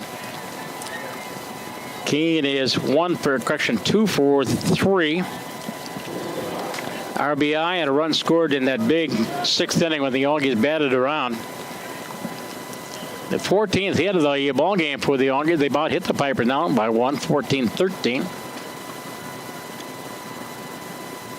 Throw to first base. And Brookshaw gets back in time. 11 of 12 trying to steal bases this year. This is the time to do it, of course. You got a new catcher in there. Mm-hmm. And you need to get a guy in scoring position, of course. And don't want to give up an out on a sacrifice. Try to get down the stolen base. Here's a chopper to the left side. Knocked down by Russell. Short way to second, and they got him. And they really dropped the ball, but the umpire out there said he dropped the ball, trying to get the ball out of his glove. And again, Coach Bateman arguing the second base umpire. Not the most popular man in the ballpark right now, but a force out, fielder's choice. Turner's aboard. I don't know how you dropped the ball on a transfer when there was no transfer. He wasn't trying to go to first base. No, the double play was not on the menu. Clayton is the batter. Bodine, our shortstop. Clayton with a couple of hits. And swings at the first pitch. Strike 1. Bodine with a double back in the 4th inning. Singled in the 6th inning. Was forced at second base. Grounded into a double play. In the 7th inning, the Pipers have turned 3 double plays. A 1 pitch, loop down the right field line, fear of foul. Foul territory, Schoenfeld makes the catch. And there's the 3rd out of the inning. Foul pop-up to the first baseman, Nolan Schoenfeld. And the Auggies go down here in the top of the 9th inning. No runs on a hit, no errors, and 1 run left on base. To the bottom of the 9th inning and a tie ball game. It's 8-8 here on Auggie Game Central. It looks like Linder is going to stay in the game to pitch the 9th. So the effort he's put forth today started a little shaky, of course, in the 3rd and the 4th. He gave up 3 runs total, but since then he's shut it down. He's going to get a chance for his 5th straight scoreless inning here in the 9th. And he will face 8, 9, and 1 in the batting order. Brody Russell, Kyle Hardwig, and Nolan Schoenfeld. And I don't see any other position changes for the Auggies. Bullpen. Had a couple of right-handers going, but I'm guessing that's because we may have extra innings in our future. And by golly, this is only game 1. By the way, second game only goes 7 innings, so that's an hour and a half, right? Those 7-inning games always feel so much shorter than a 9-inning game. Yeah. I mean, you're only shaving off 22% of a game, but it seems like they just fly by. I don't know if it's the mentality of a 7-inning game. Everybody moves a little quicker. And we mentioned the batter is Brody Russell. appearing in just his third game, and he is 0 for 7. Correction, I'll take that back. 1 for 6. He bats from the left side. Linder's first offering, changeup, and it's taken at the letters for a strike, and it's 0-1. Rogers replaced Messerschmidt at third base a couple of innings ago. And there's the fastball that goes low, and it's 1 ball, 1 strike. So Charlie trying to keep this tied and head us to extra innings.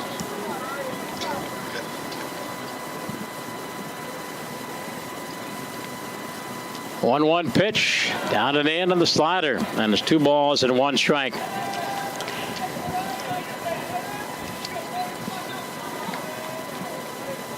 Charlie's given up 8 hits. He has walked 4, struck out 1. 2-1 for the right-hander. Changeup is at the letters, first strike, and it's 2-2. Piper started quick. 2 in the first, 3 in the second, 2 in the third, 1 in the fourth. Since then, shut down. 2-2 to Russell. Little bit high. And the count goes full. 3 balls and 2 strikes. Another hitter here that you just come after. Freshman who hasn't hit much. Don't put him on for free, especially in the bottom of the 9th. Payoff pitch. Swing and a miss. Joey held on to it. Yes. As Charlie Linder picks up his second strikeout. Big first out here in the bottom of the 9th inning. Well, it looked like he came after him with a breaking ball. It looked like a slider. And it certainly was out of the zone, but I don't think Russell expected anything like that. He was looking fastball all the way, and he never had a chance. Yeah, slider down and in. Here's Kyle Hartwig, the catcher, batting for the first time, and correction, for the second time. He struck out his first appearance against Charlie Linder. First strikeout for Charlie. The first pitch fouled back, and it's 0-1. Kyle on this season with a couple of hits and 21 at-bats. Next offering from Linder. Taken for ball, and it's 1 ball and 1 strike. Charlie's next pitch, and they change up as low. No, first strike, 1-2. I got to stop guessing. Just wait for the right arm. I think the tell is that he takes a couple steps back if he's going to call it a strike. It's very casual. Linder from the full windup with the bases empty. 1-2 pitch. And it's 2-2. Hardwig leaning into that one a little bit. Just trying to get on base any way he can. Schoenfeld, the first baseman. The leadoff man is on board. 2-2 to count, 1 out. Bases empty. Not bottom of the 9th. And here's one popped up right side. Brooks shot odd. Turner coming in. And Brooks, he's there, and he makes the catch.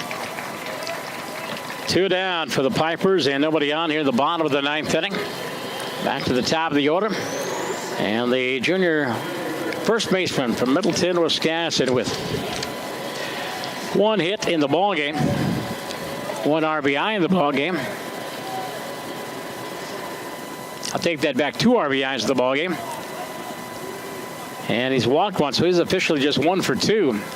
Check swing at the first offering, and it's taken low for ball. 1 ball, no strikes. Singled back in the first inning, thrown out of the plate by Walker Rogers. Sack fly in the second, and again in the third, walked to the 5th inning. Base is empty. 1-0 pitch, and it sails high at him. 2 balls and no strikes. About a half hour between ball games. While we order out. Down and away with a slider, and it's 3-0. We'll send the Silver Fox, Tom Ritchie, to find us some food.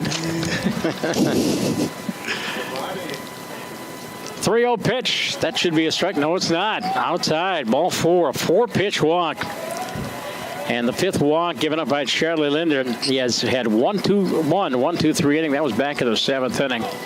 And it is a guarantee that at some point during this at-bat, Schoenfeld will try to steal second base. Mentioned he's had such great success this year. He's yet to be thrown out.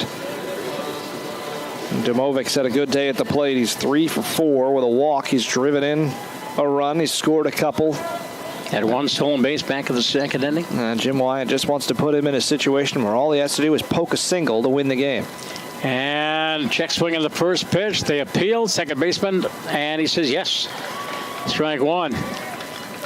Certainly looked like a swing from here, so no complaints on that call from anybody. The Hamline bench either. A lot of the fans are trying to go into the sunsplash portions of the stadium as the sun is starting to set. Trying to stay in the warmth here. That's such a tough call for the two-umpire system, that check swing call. Especially trying to call it from second base. Yeah, a little unfair. 0-1 pitch off speed. On the inside corner for a strike, and it's 0-2.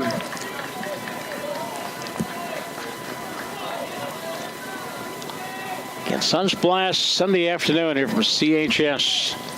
On the way home of the MIAC playoffs here in a couple of weeks. Actually starts on Thursday, the 10th. Pitch as Schoenfeld goes, and Joey had problems getting out of his glove, and a true stolen base for Schoenfeld, and there's your steal. And the runner in scoring position, the count in Charlie Linder's favor at 1 ball and 2 strikes. Yeah, Rydell really wanted to throw that, but I think he was in the dirt. Never really had a clean handle on it. Don't make it worse. You just have to get the man at the plate. Your pitcher's up in the count. Live to fight another day. Linder from the stretch and delivers 1-2. Ground ball left side. Bodine fields, throws, got him. Clayton Bodine throws him out. And the Pipers go down here in the bottom of the 9th inning. No runs and no hits, no errors, and 1 run left on base. Unofficially, the Pipers, I've got 5, 7, 8, 9. I got 12 left on base. Yep. 6 correct, for Augsburg. And Rushmeyer will come out to pitch the top of the 10th inning. We're going extra innings here in game 1 of this doubleheader. Why not? We've had such a weird spring. Well, they're just trying to make the most of the fact that they only get 2 home games. Yeah. Yeah, Hamline on their only appearance at CHS. I'm guessing they probably will have their senior recognitions between games.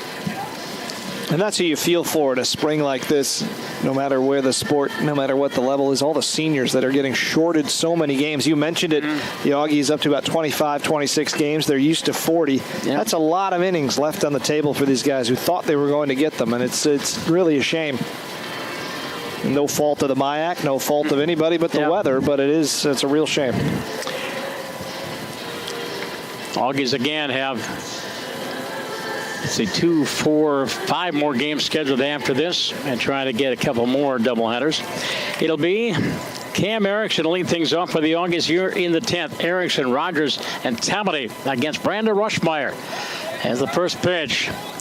On the outside corner, the letter high for strike and so on. Cam on the afternoon. 1 base hit, on base on appeal his choice, and scored in the 6th inning when the Auggies batted around.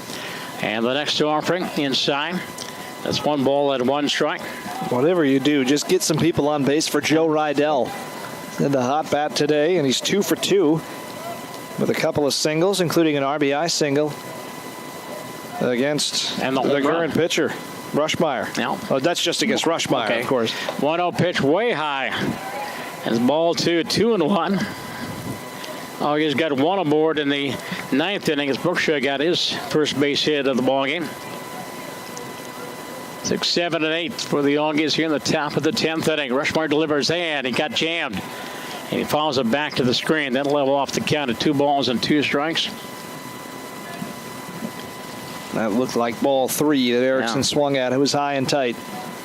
Obviously, job 1 just to get on base.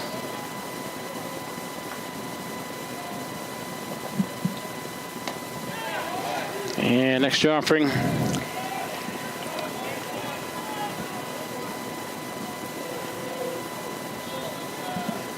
Let's see, count pull 3 and 2.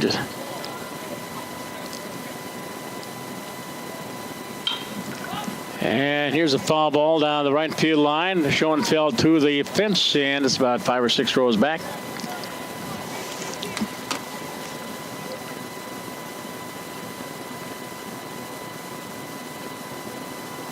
Home plate umpire.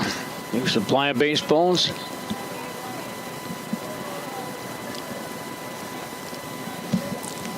Closing in on 3 hours old in this game. Here's ground to the left side and up with it. The third baseman, Russell, throws, and Rowley throws him out. 5-3, one down for the Auggies here in the top of the 10th inning. Here's Donovan Talmading.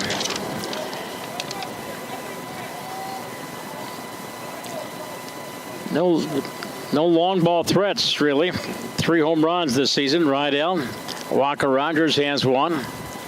Keen Turner has 1. Just 4 triples. First pitch to Rogers, fouled back 0-1. Walker in the season on base and in air in the second. Singled, drove in a run, and scored a run in the 6th inning, flying out his last plate appearance. Sophomore third baseman, 0-1 pitch, backs him off the plate. And it's 1 ball and 1 strike. Both bullpens are quiet. Auggie did have warm-up action earlier in the 8th inning. Here's one lofted up over the roof, back it out of play. And it's 1-2. Tommy on deck, Joey Rydell to follow if we can get a runner aboard.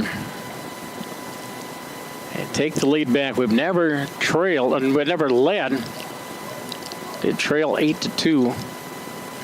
And here's again a jam shot that is back into the second deck.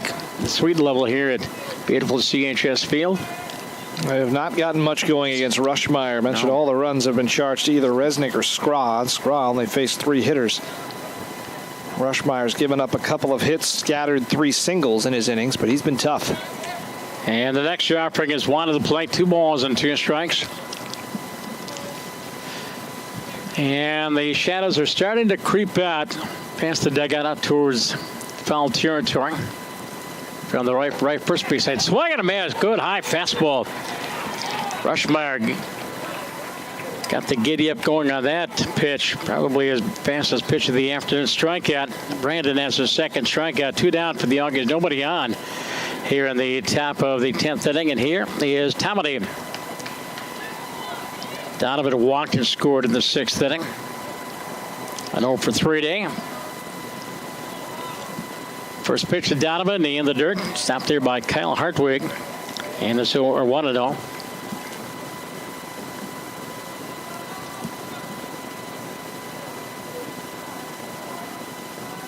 Next offering from Brandon, up and away.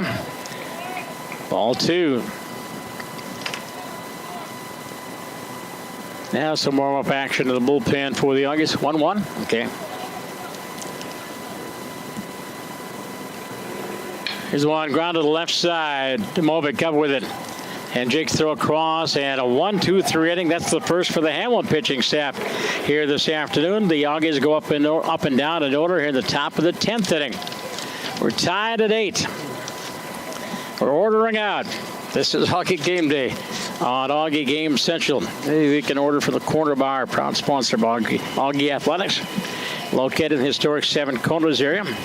Corner Bar, perfect place for great food, outstanding pizza, and the almost world-famous Joy Wings. And there's tons of screens, so you won't miss a second of the action. Visit thecorner.bar for more information on the Corner Bar.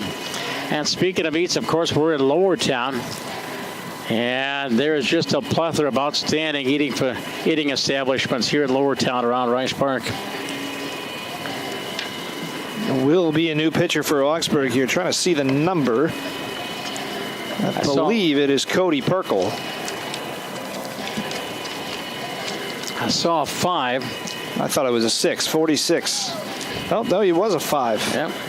And that is, I don't have a 45 on my roster.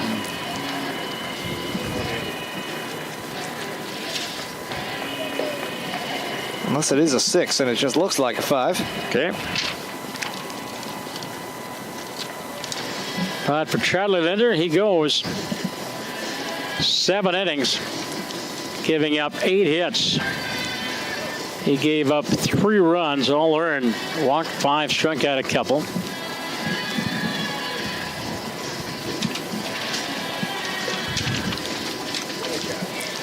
Jacob Carey pitched the first couple of innings. It is Cody Perkle. It is a 6. Okay. There's no mystery 45 on the team. It's just the font of the Augsburg numbers throwing us off. What does Cody have for numbers? Now Cody on the year, 0-2 with a 3.86 ERA. This is just his 5th appearance. 7 innings total, giving up 7 hits, walked 5, just 1 strikeout. Opponent's hitting .250. And he's on to try to keep this thing moving as long as he can. Well, he has a tough shore ahead of him. The middle of the order, Benson, Kukarich, and Buck. 3, 4, and 5 of the batting order. Benson will not be bunting this time around, at least not for a sacrifice.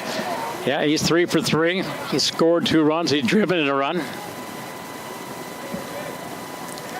That's Cody Perkle. First offering, and it's down and away. Rydell with a stop. It is 1 ball, no strikes. Benson, their leading hitter, started the day, 360. With 3 hits, now has 34 on the season. 1-0 from Perkle, and it's driven to right field and deep, down in the corner, fair or foul. It is a fair ball, no foul ball. I lost sight of it as we hit it down in the corner, and the second base umpire was out there and called it. 1 ball, 1 strike. That was close. Well, the wind has shifted here, so now it's blowing basically in from right center field. So it's not pushing things back out into the field of play. When that ball was hit, I thought it was in the corner for sure. And it just kept twisting foul, and it wasn't foul by much. And the umpire, the field umpire, of course, is right down behind first base. Has a great view of it, and he hustled out to make the call. They landed in a shadow, which doesn't help anybody.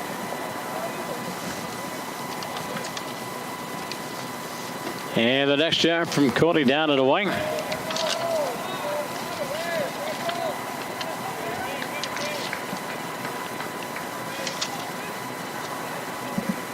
Two balls and 1 strike. Benson leading off this the top of the bottom of the 10th inning. 2-1 pitch. It's low. Oh, he steps back there. That's right. I got to take your cue. He steps back to call the strikes. 2 balls and 2 strikes. Scouting the umpires.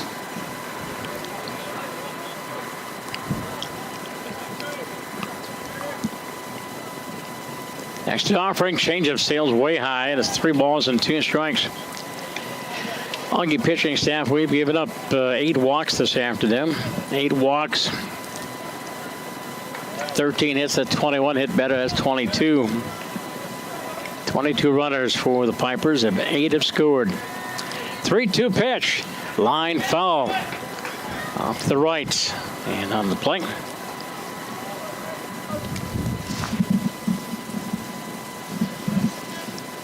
Waiting for the results in game 2 of our doubleheader with Augsburg and Concordia. It's probably a game not quite complete. It started at 3.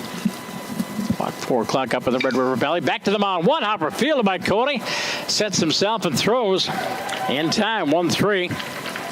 The comebacker kind of almost knocked him over. He regained his balance and throws out. Benson, as he is retired for just the second time this afternoon. 1 down for the Pipers here at the bottom of the 10th, and here's Nick Kukarich. Nick finally got his first base hit on the ball game back in the 8th inning. So he's officially 1 for 5. The designated hitter for the Hamline Pipers, and the first offering misses the plate, and it's 1 ball, no strikes.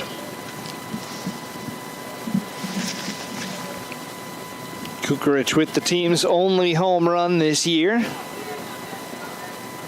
It would be tough to get one out of this ballpark right now, the way the wind has moved. And the next offering taken for a strike, and it's 1-1. Wide open stance. And the pitch is high and inside ball 2. Almost looked like Dave Kingman up there wide open. His feet are about 3 feet apart. On the back foot on the back line, and the front foot almost to the front chuck line. The bat in such an unnatural position too, out away from his body and straight up. And obviously everybody moves the bat, but here's one. Oh, line foul, almost picked off his coach down the third baseline. Nice dance job down there. And the count levels off at 2 balls and 2 strikes. Nobody on, 1 out here at the bottom of the 10th inning. Pipers have not scored since the 4th. A lot of goose eggs on the board. The Auggies haven't scored in their last 4 innings. Yeah, pitcher's duel broke out in this game. This wild 8-8 ball game, and all of a sudden nothing. Cody Perkle comes set. And the right end delivers, and it is popped up right side. Tomedy, foul territory. There's Joey Rydell near the dugout. Joey makes the catch and holds on as he hits the turf.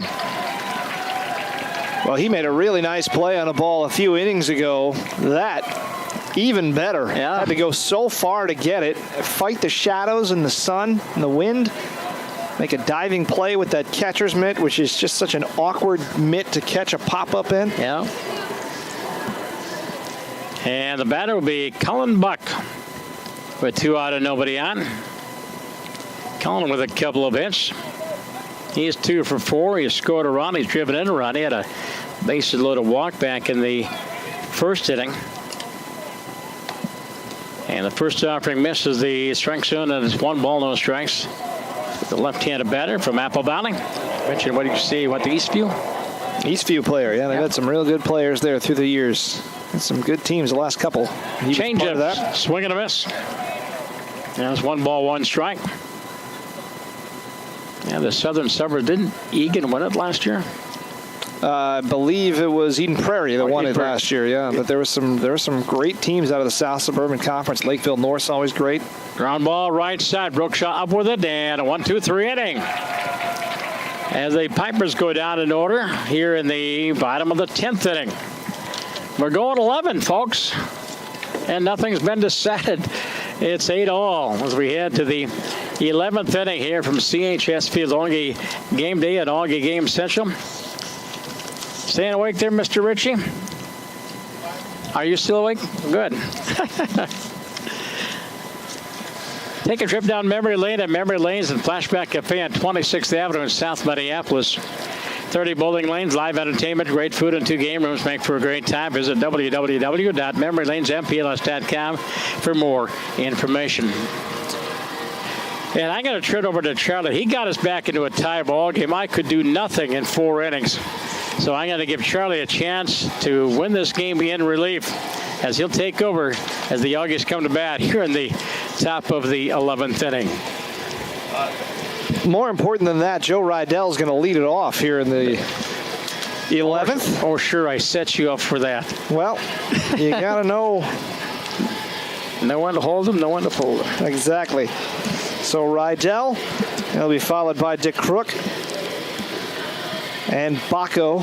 If they can get anything going, Brookshaw would be the 4th man to bat. And again, they have to do all this against Rushmeyer, who's been fantastic, but he hasn't been able to get Rydell. Nobody has. Rydell 2 for 2 against the tall right-hander. First pitch, breaking ball, and it's over for a strike. No balls and 1 strike here in the top half of the 11th inning.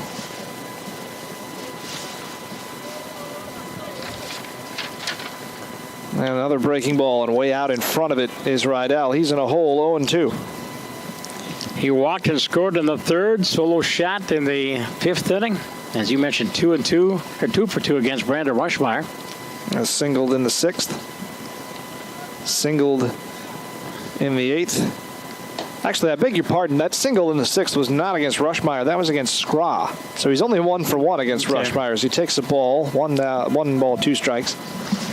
Yeah, that single drove in a run, and he scored a run in that 5-run 6th. Here's the 1-2 pitch down and away, 2-2. He was behind in the count in the 8th inning when he singled. Battling back from an 0-2 hole here in the 11th.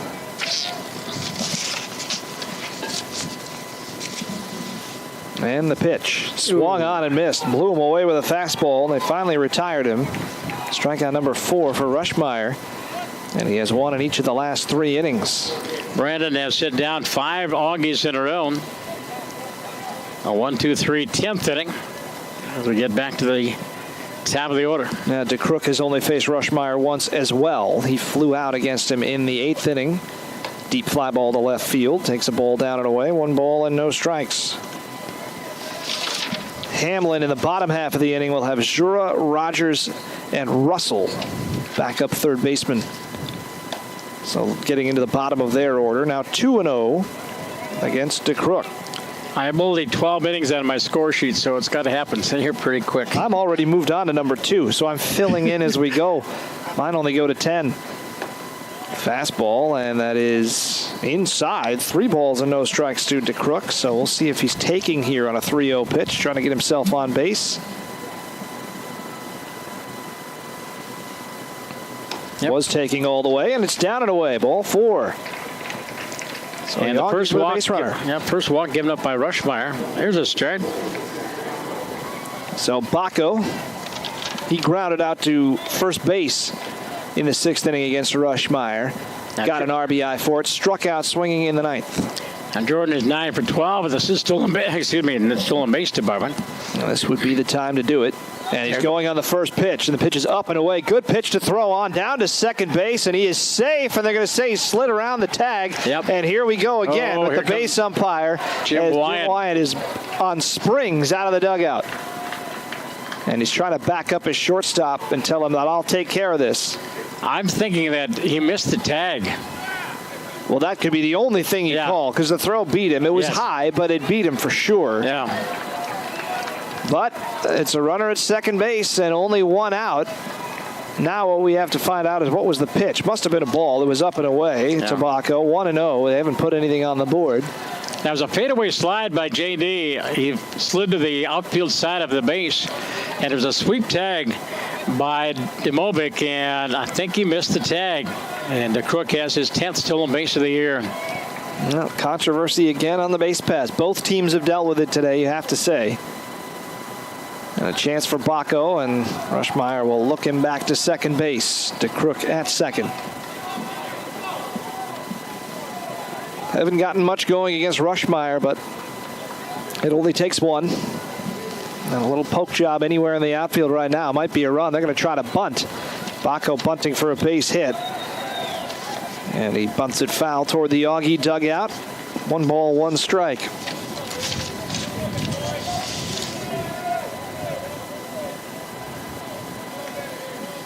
Outfield shading him around towards left field a little bit, and shallow in left field is Jeremy Zura. Benson shading towards the left side, fairly straight away and right, and a swing and a miss at an off-speed pitch, 1-2. Now Rushmeyer's done a great job here today, as did Linder. Perkle with a nice bottom of the 10th for the Auggies. Imagine we won't see Rushmeyer in game 2. He has put in some innings here, and there's another pitch up and away. 2-2. Zach looking a little anxious there at the plate, but that time he held up his swing just in time. Brookshaw on deck. He is 1 for 2 against Rushmeyer. A strikeout and a single. And the pitch. This one is poked into left center field, and it's shading towards left, and now coming over is the center fielder Benson. That ball was right at Zura, and Benson called him off, and if he doesn't make that catch, there's an inquest out there in the outfield. Instead, he does, and there's 2 gone for Brookshaw. And again, the wind just doing some weird things with the ball, because when that was hit, it looked like it was to straightaway center, and then it ended up nearly straightaway left. Yeah, you mentioned the change in directions. It was from right field corner, left field corner. Now it's blowing straight in from right field. Swing and a miss there by Brookshaw. No balls, 1 strike. And it doesn't help a ball like that. It's still going to play tricks with it, just in different directions than the balls that were hit earlier. 0-1, the count to the Auggie second baseman. Up and away, 1-1. Brookshaw's only hit came in the 9th, so his average is going down, but he can really redeem everything with a base hit here to try to put them in the lead. And a single, you would think, unless it's just a rocket straight at an outfielder, is going to put the Auggies ahead. There's a ball, 2-1. Right fielder Rogers giving Brooksy about 90 feet of that right field corner. If he can just pull the ball, can run forever. Here's the 2-1 pitch. Up and away, 3-1. And on deck waits Keen Turner.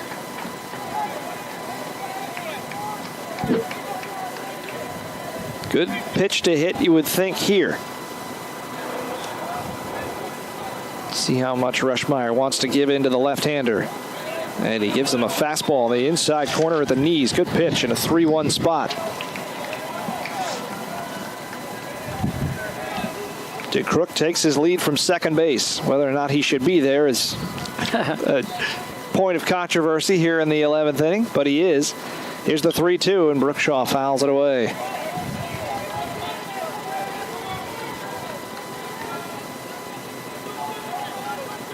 Ken Hamline will have the 6, 7, and 8 hitters, and the 8 and 9 hitters for them are replacements in this game that don't have a lot of at-bats. So you get one on the board here. You like your chances going into the bottom of the 11th. Hard grounder towards second. Backhanded play by Buck on to first, and that will end the 11th inning. So they get a walk, no hits, no errors. They leave one to the Auggies. We go to the bottom half of the 11th. It's still tied at 8 here from CHS Field on Auggie Game Central. Taking a look at the Auggie sports calendar, and let's see what's left for the golf team. And they're up at Territory Golf Course in St. Cloud this weekend. The spring portion of the men's golf schedule. The women, they will have the NCAA National Championships. They finished last week at Bethel. And the women's lacrosse team managed the win over Concordia. And the MWLC playoffs begin May 4th. Top 4 teams cited the number 1 seed. Not sure who that is. Sorry. Men and women track and field. And I'm afraid I just have the indoor track and field championship. Wait a minute, here we go. Outdoors. Outdoor track and field this weekend. Yesterday was down in Gustavus. May 4th and 5th is the Hamline University meet of the on-saintly. And then the MIAC Outdoor Championships at Laird Stadium in Northfield at Carlton Cottage as they are the host. So lacrosse, track and field, softball, and baseball yet to go here in the next couple of weeks as the Pipers come to bat here in the bottom of the 11th inning. And it will be Perkle against Jeremy Zura. Devin Rogers and Brody Russell will be the scheduled hitters. If anybody gets on base, it's Kyle Hartwig. 6, 7, and 8 here in the bottom half of the 11th. And a fastball for Perkle is down and in. Cody Perkle Jr. played for the Randolph Rockets. Same high school, of course, as our all-star catcher, Rhett Hebig. There's the 1-0 pitch. Down and in. 1 ball, or rather 2 balls and no strikes.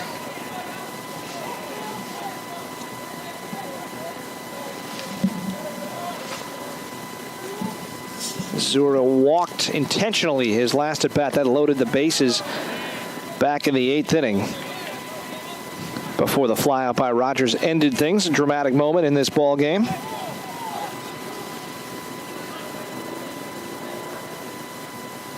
And 1-2 the count on the scoreboard. I have 3-0. And I had 2-1. Well, it's not. Now it's 2-2. All right. We'll go with 2-2. Yeah, home plate umpire. No. Home plate umpire confirmed 2-2. All right. Apologies. Again, he's tough to read, and I stopped paying attention. Well, he's on base now because that one hit him square in the back. Not much you can do to get out of the way of that one. And Zura is on for the 4th time today. He's singled, doubled, he's been walked intentionally, and now he has been hit, and that means likely a bunt coming up here from Rogers. However, there's not much behind it, so this could be a very interesting spot for Hamline. You've got Russell coming up after this. He has 1 hit on the year, and Hartwig, who started 11 games, came into this one 2 for 21 and is now 2 for 23. So if you're going to bunt here, you're trusting some hitters who haven't done much this year. And maybe just to see if the bunt was flashed, they throw over to first. Of course, stealing always an option. Zura on the year is 1 for 3.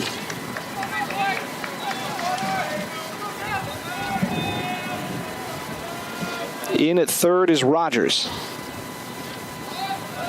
And they do bunt. Popped up down the first baseline. It's a foul ball. And diving forward is Tominine. Great effort. Would have been a fantastic play had he caught it. but it's just a strike, and it's 0-1.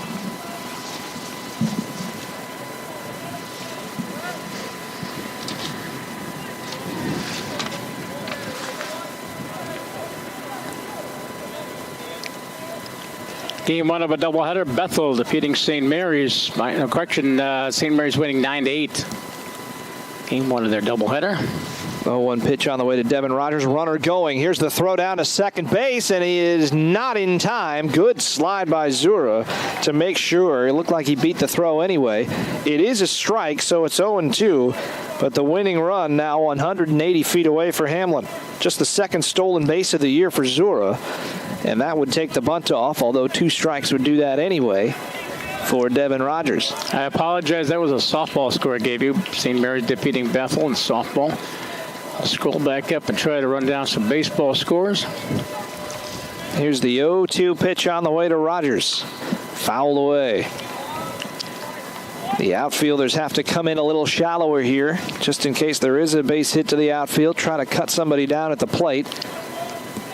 Infielders in the middle have to hold a runner on, which of course opens up some gaps.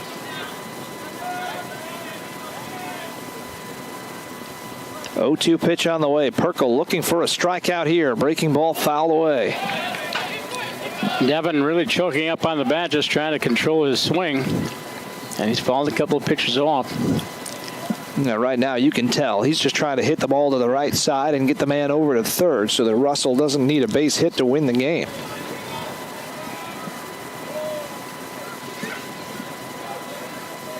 Rogers out of Glendora, California, facing an 0-2 pitch against Perkle.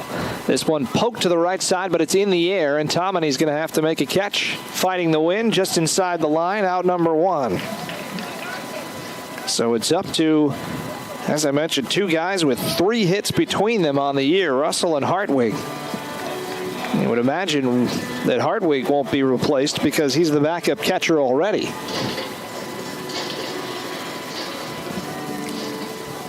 Final McAllister over Gustavus, 5-0. Game 1, Concordia 1-0 over St. Mary's. Well, looks like they're walking Russell here. They're going to face the catcher. Yeah, left-hander against right-hander. So the advantage, the Auggies want to take advantage of pitching to a right-handed batter, and that'll bring it first and second. That's set up a double play for a catcher. A lot of things going in your favor if you walk somebody here, and that's what they'll do with Russell, with Zura still at second base. And I would imagine this intentional walk probably preordained because Russell's run doesn't mean anything. Might as well set yourself up a force. And now they'll come out and talk things over with the entire infield. How to play pretty much every situation possible here that you can get in a quick mound meeting. Final, St. Thomas defeating Carleton in game 1 of their doubleheader, 4-0. They had St. John's 24, St. Scholastica 4 in their first game of the doubleheader. Top of the 6th inning, game 2, St. Mary's leading Concordia by a score of 4-3. And top of the 4th inning, game 2, Carleton leading St. Thomas by a score of 1-0. Softball, St. Thomas and a no-hitter. They win their first game of doubleheader against UW Stat. Hartwig this year, 2 base hits. He has 2 RBIs. And he'll be swinging away here. No reason for him to be bunting with 1 out. But he's going to bunt. Or at least shows one. Pulls it back, and Perkle delivers a ball. There's not much to be gained here other than a base hit would guarantee you a win with a runner at third. But unless you're terrified that he's going to hit into a double play, there's really no reason to bunt. So we'll see if he sticks it out there again, or whether that was just part of a take. Not bunting. And a base hit to the left side as he squeaks it through. Runner rounding third. Here's the throw to the plate from Bacco. It is cut off, and it is not in time, and Hamline wins it on an improbable base hit by Kyle Hartwig to score Jeremy Zura, and they win it 9-8 in 11 innings here in the opener. Now, baseball's a funny game, Tom, and it leads to some unlikely heroes. Exactly. And Kyle Hartwig about the most unlikely of the bunch. Hamline wins it 9-8. Third RBI of the year for Hartwig. Zura comes around to score. And the Auggies drop the opener heartbreaking fashion after rallying back from being down 8-2. They lose it 9-8. So the losing pitcher will be Cody Perkle, and that'll drop him on the year to 0-3. And the winning pitcher in this one, Brandon Rushmeyer, is now 2-0 on the year. What an effort by Rushmeyer in the win to hold things down for Hamline after they'd given up that 6-run lead. The Auggies 8 runs, 14 hits, and no errors. The Pipers 9 runs, 14 hits, and 2 errors. Pipers now 5-8 in conference and 12-17 overall. And for the Auggies, they are 3-8 overall and 11-14 on the season. So that is game one of our doubleheaders. We go 11. And again, our second game will probably get underway about 10 minutes to 5. And we're going to cut it off right here. And a reminder that we'll be back with game 2 in just a few minutes here on Auggie Game Central. Auggie Baseball here on Auggie Game Central with Charlie Beatty, Tam Ritchie, and Ethan, excuse me. And Ethan Allen, I forget his last name. Ethan Allen, he's going to be a cameraman here for the next few games. Anyway, from CHS Field, game 1 is in the book. Game 2 coming up shortly. We'll talk again.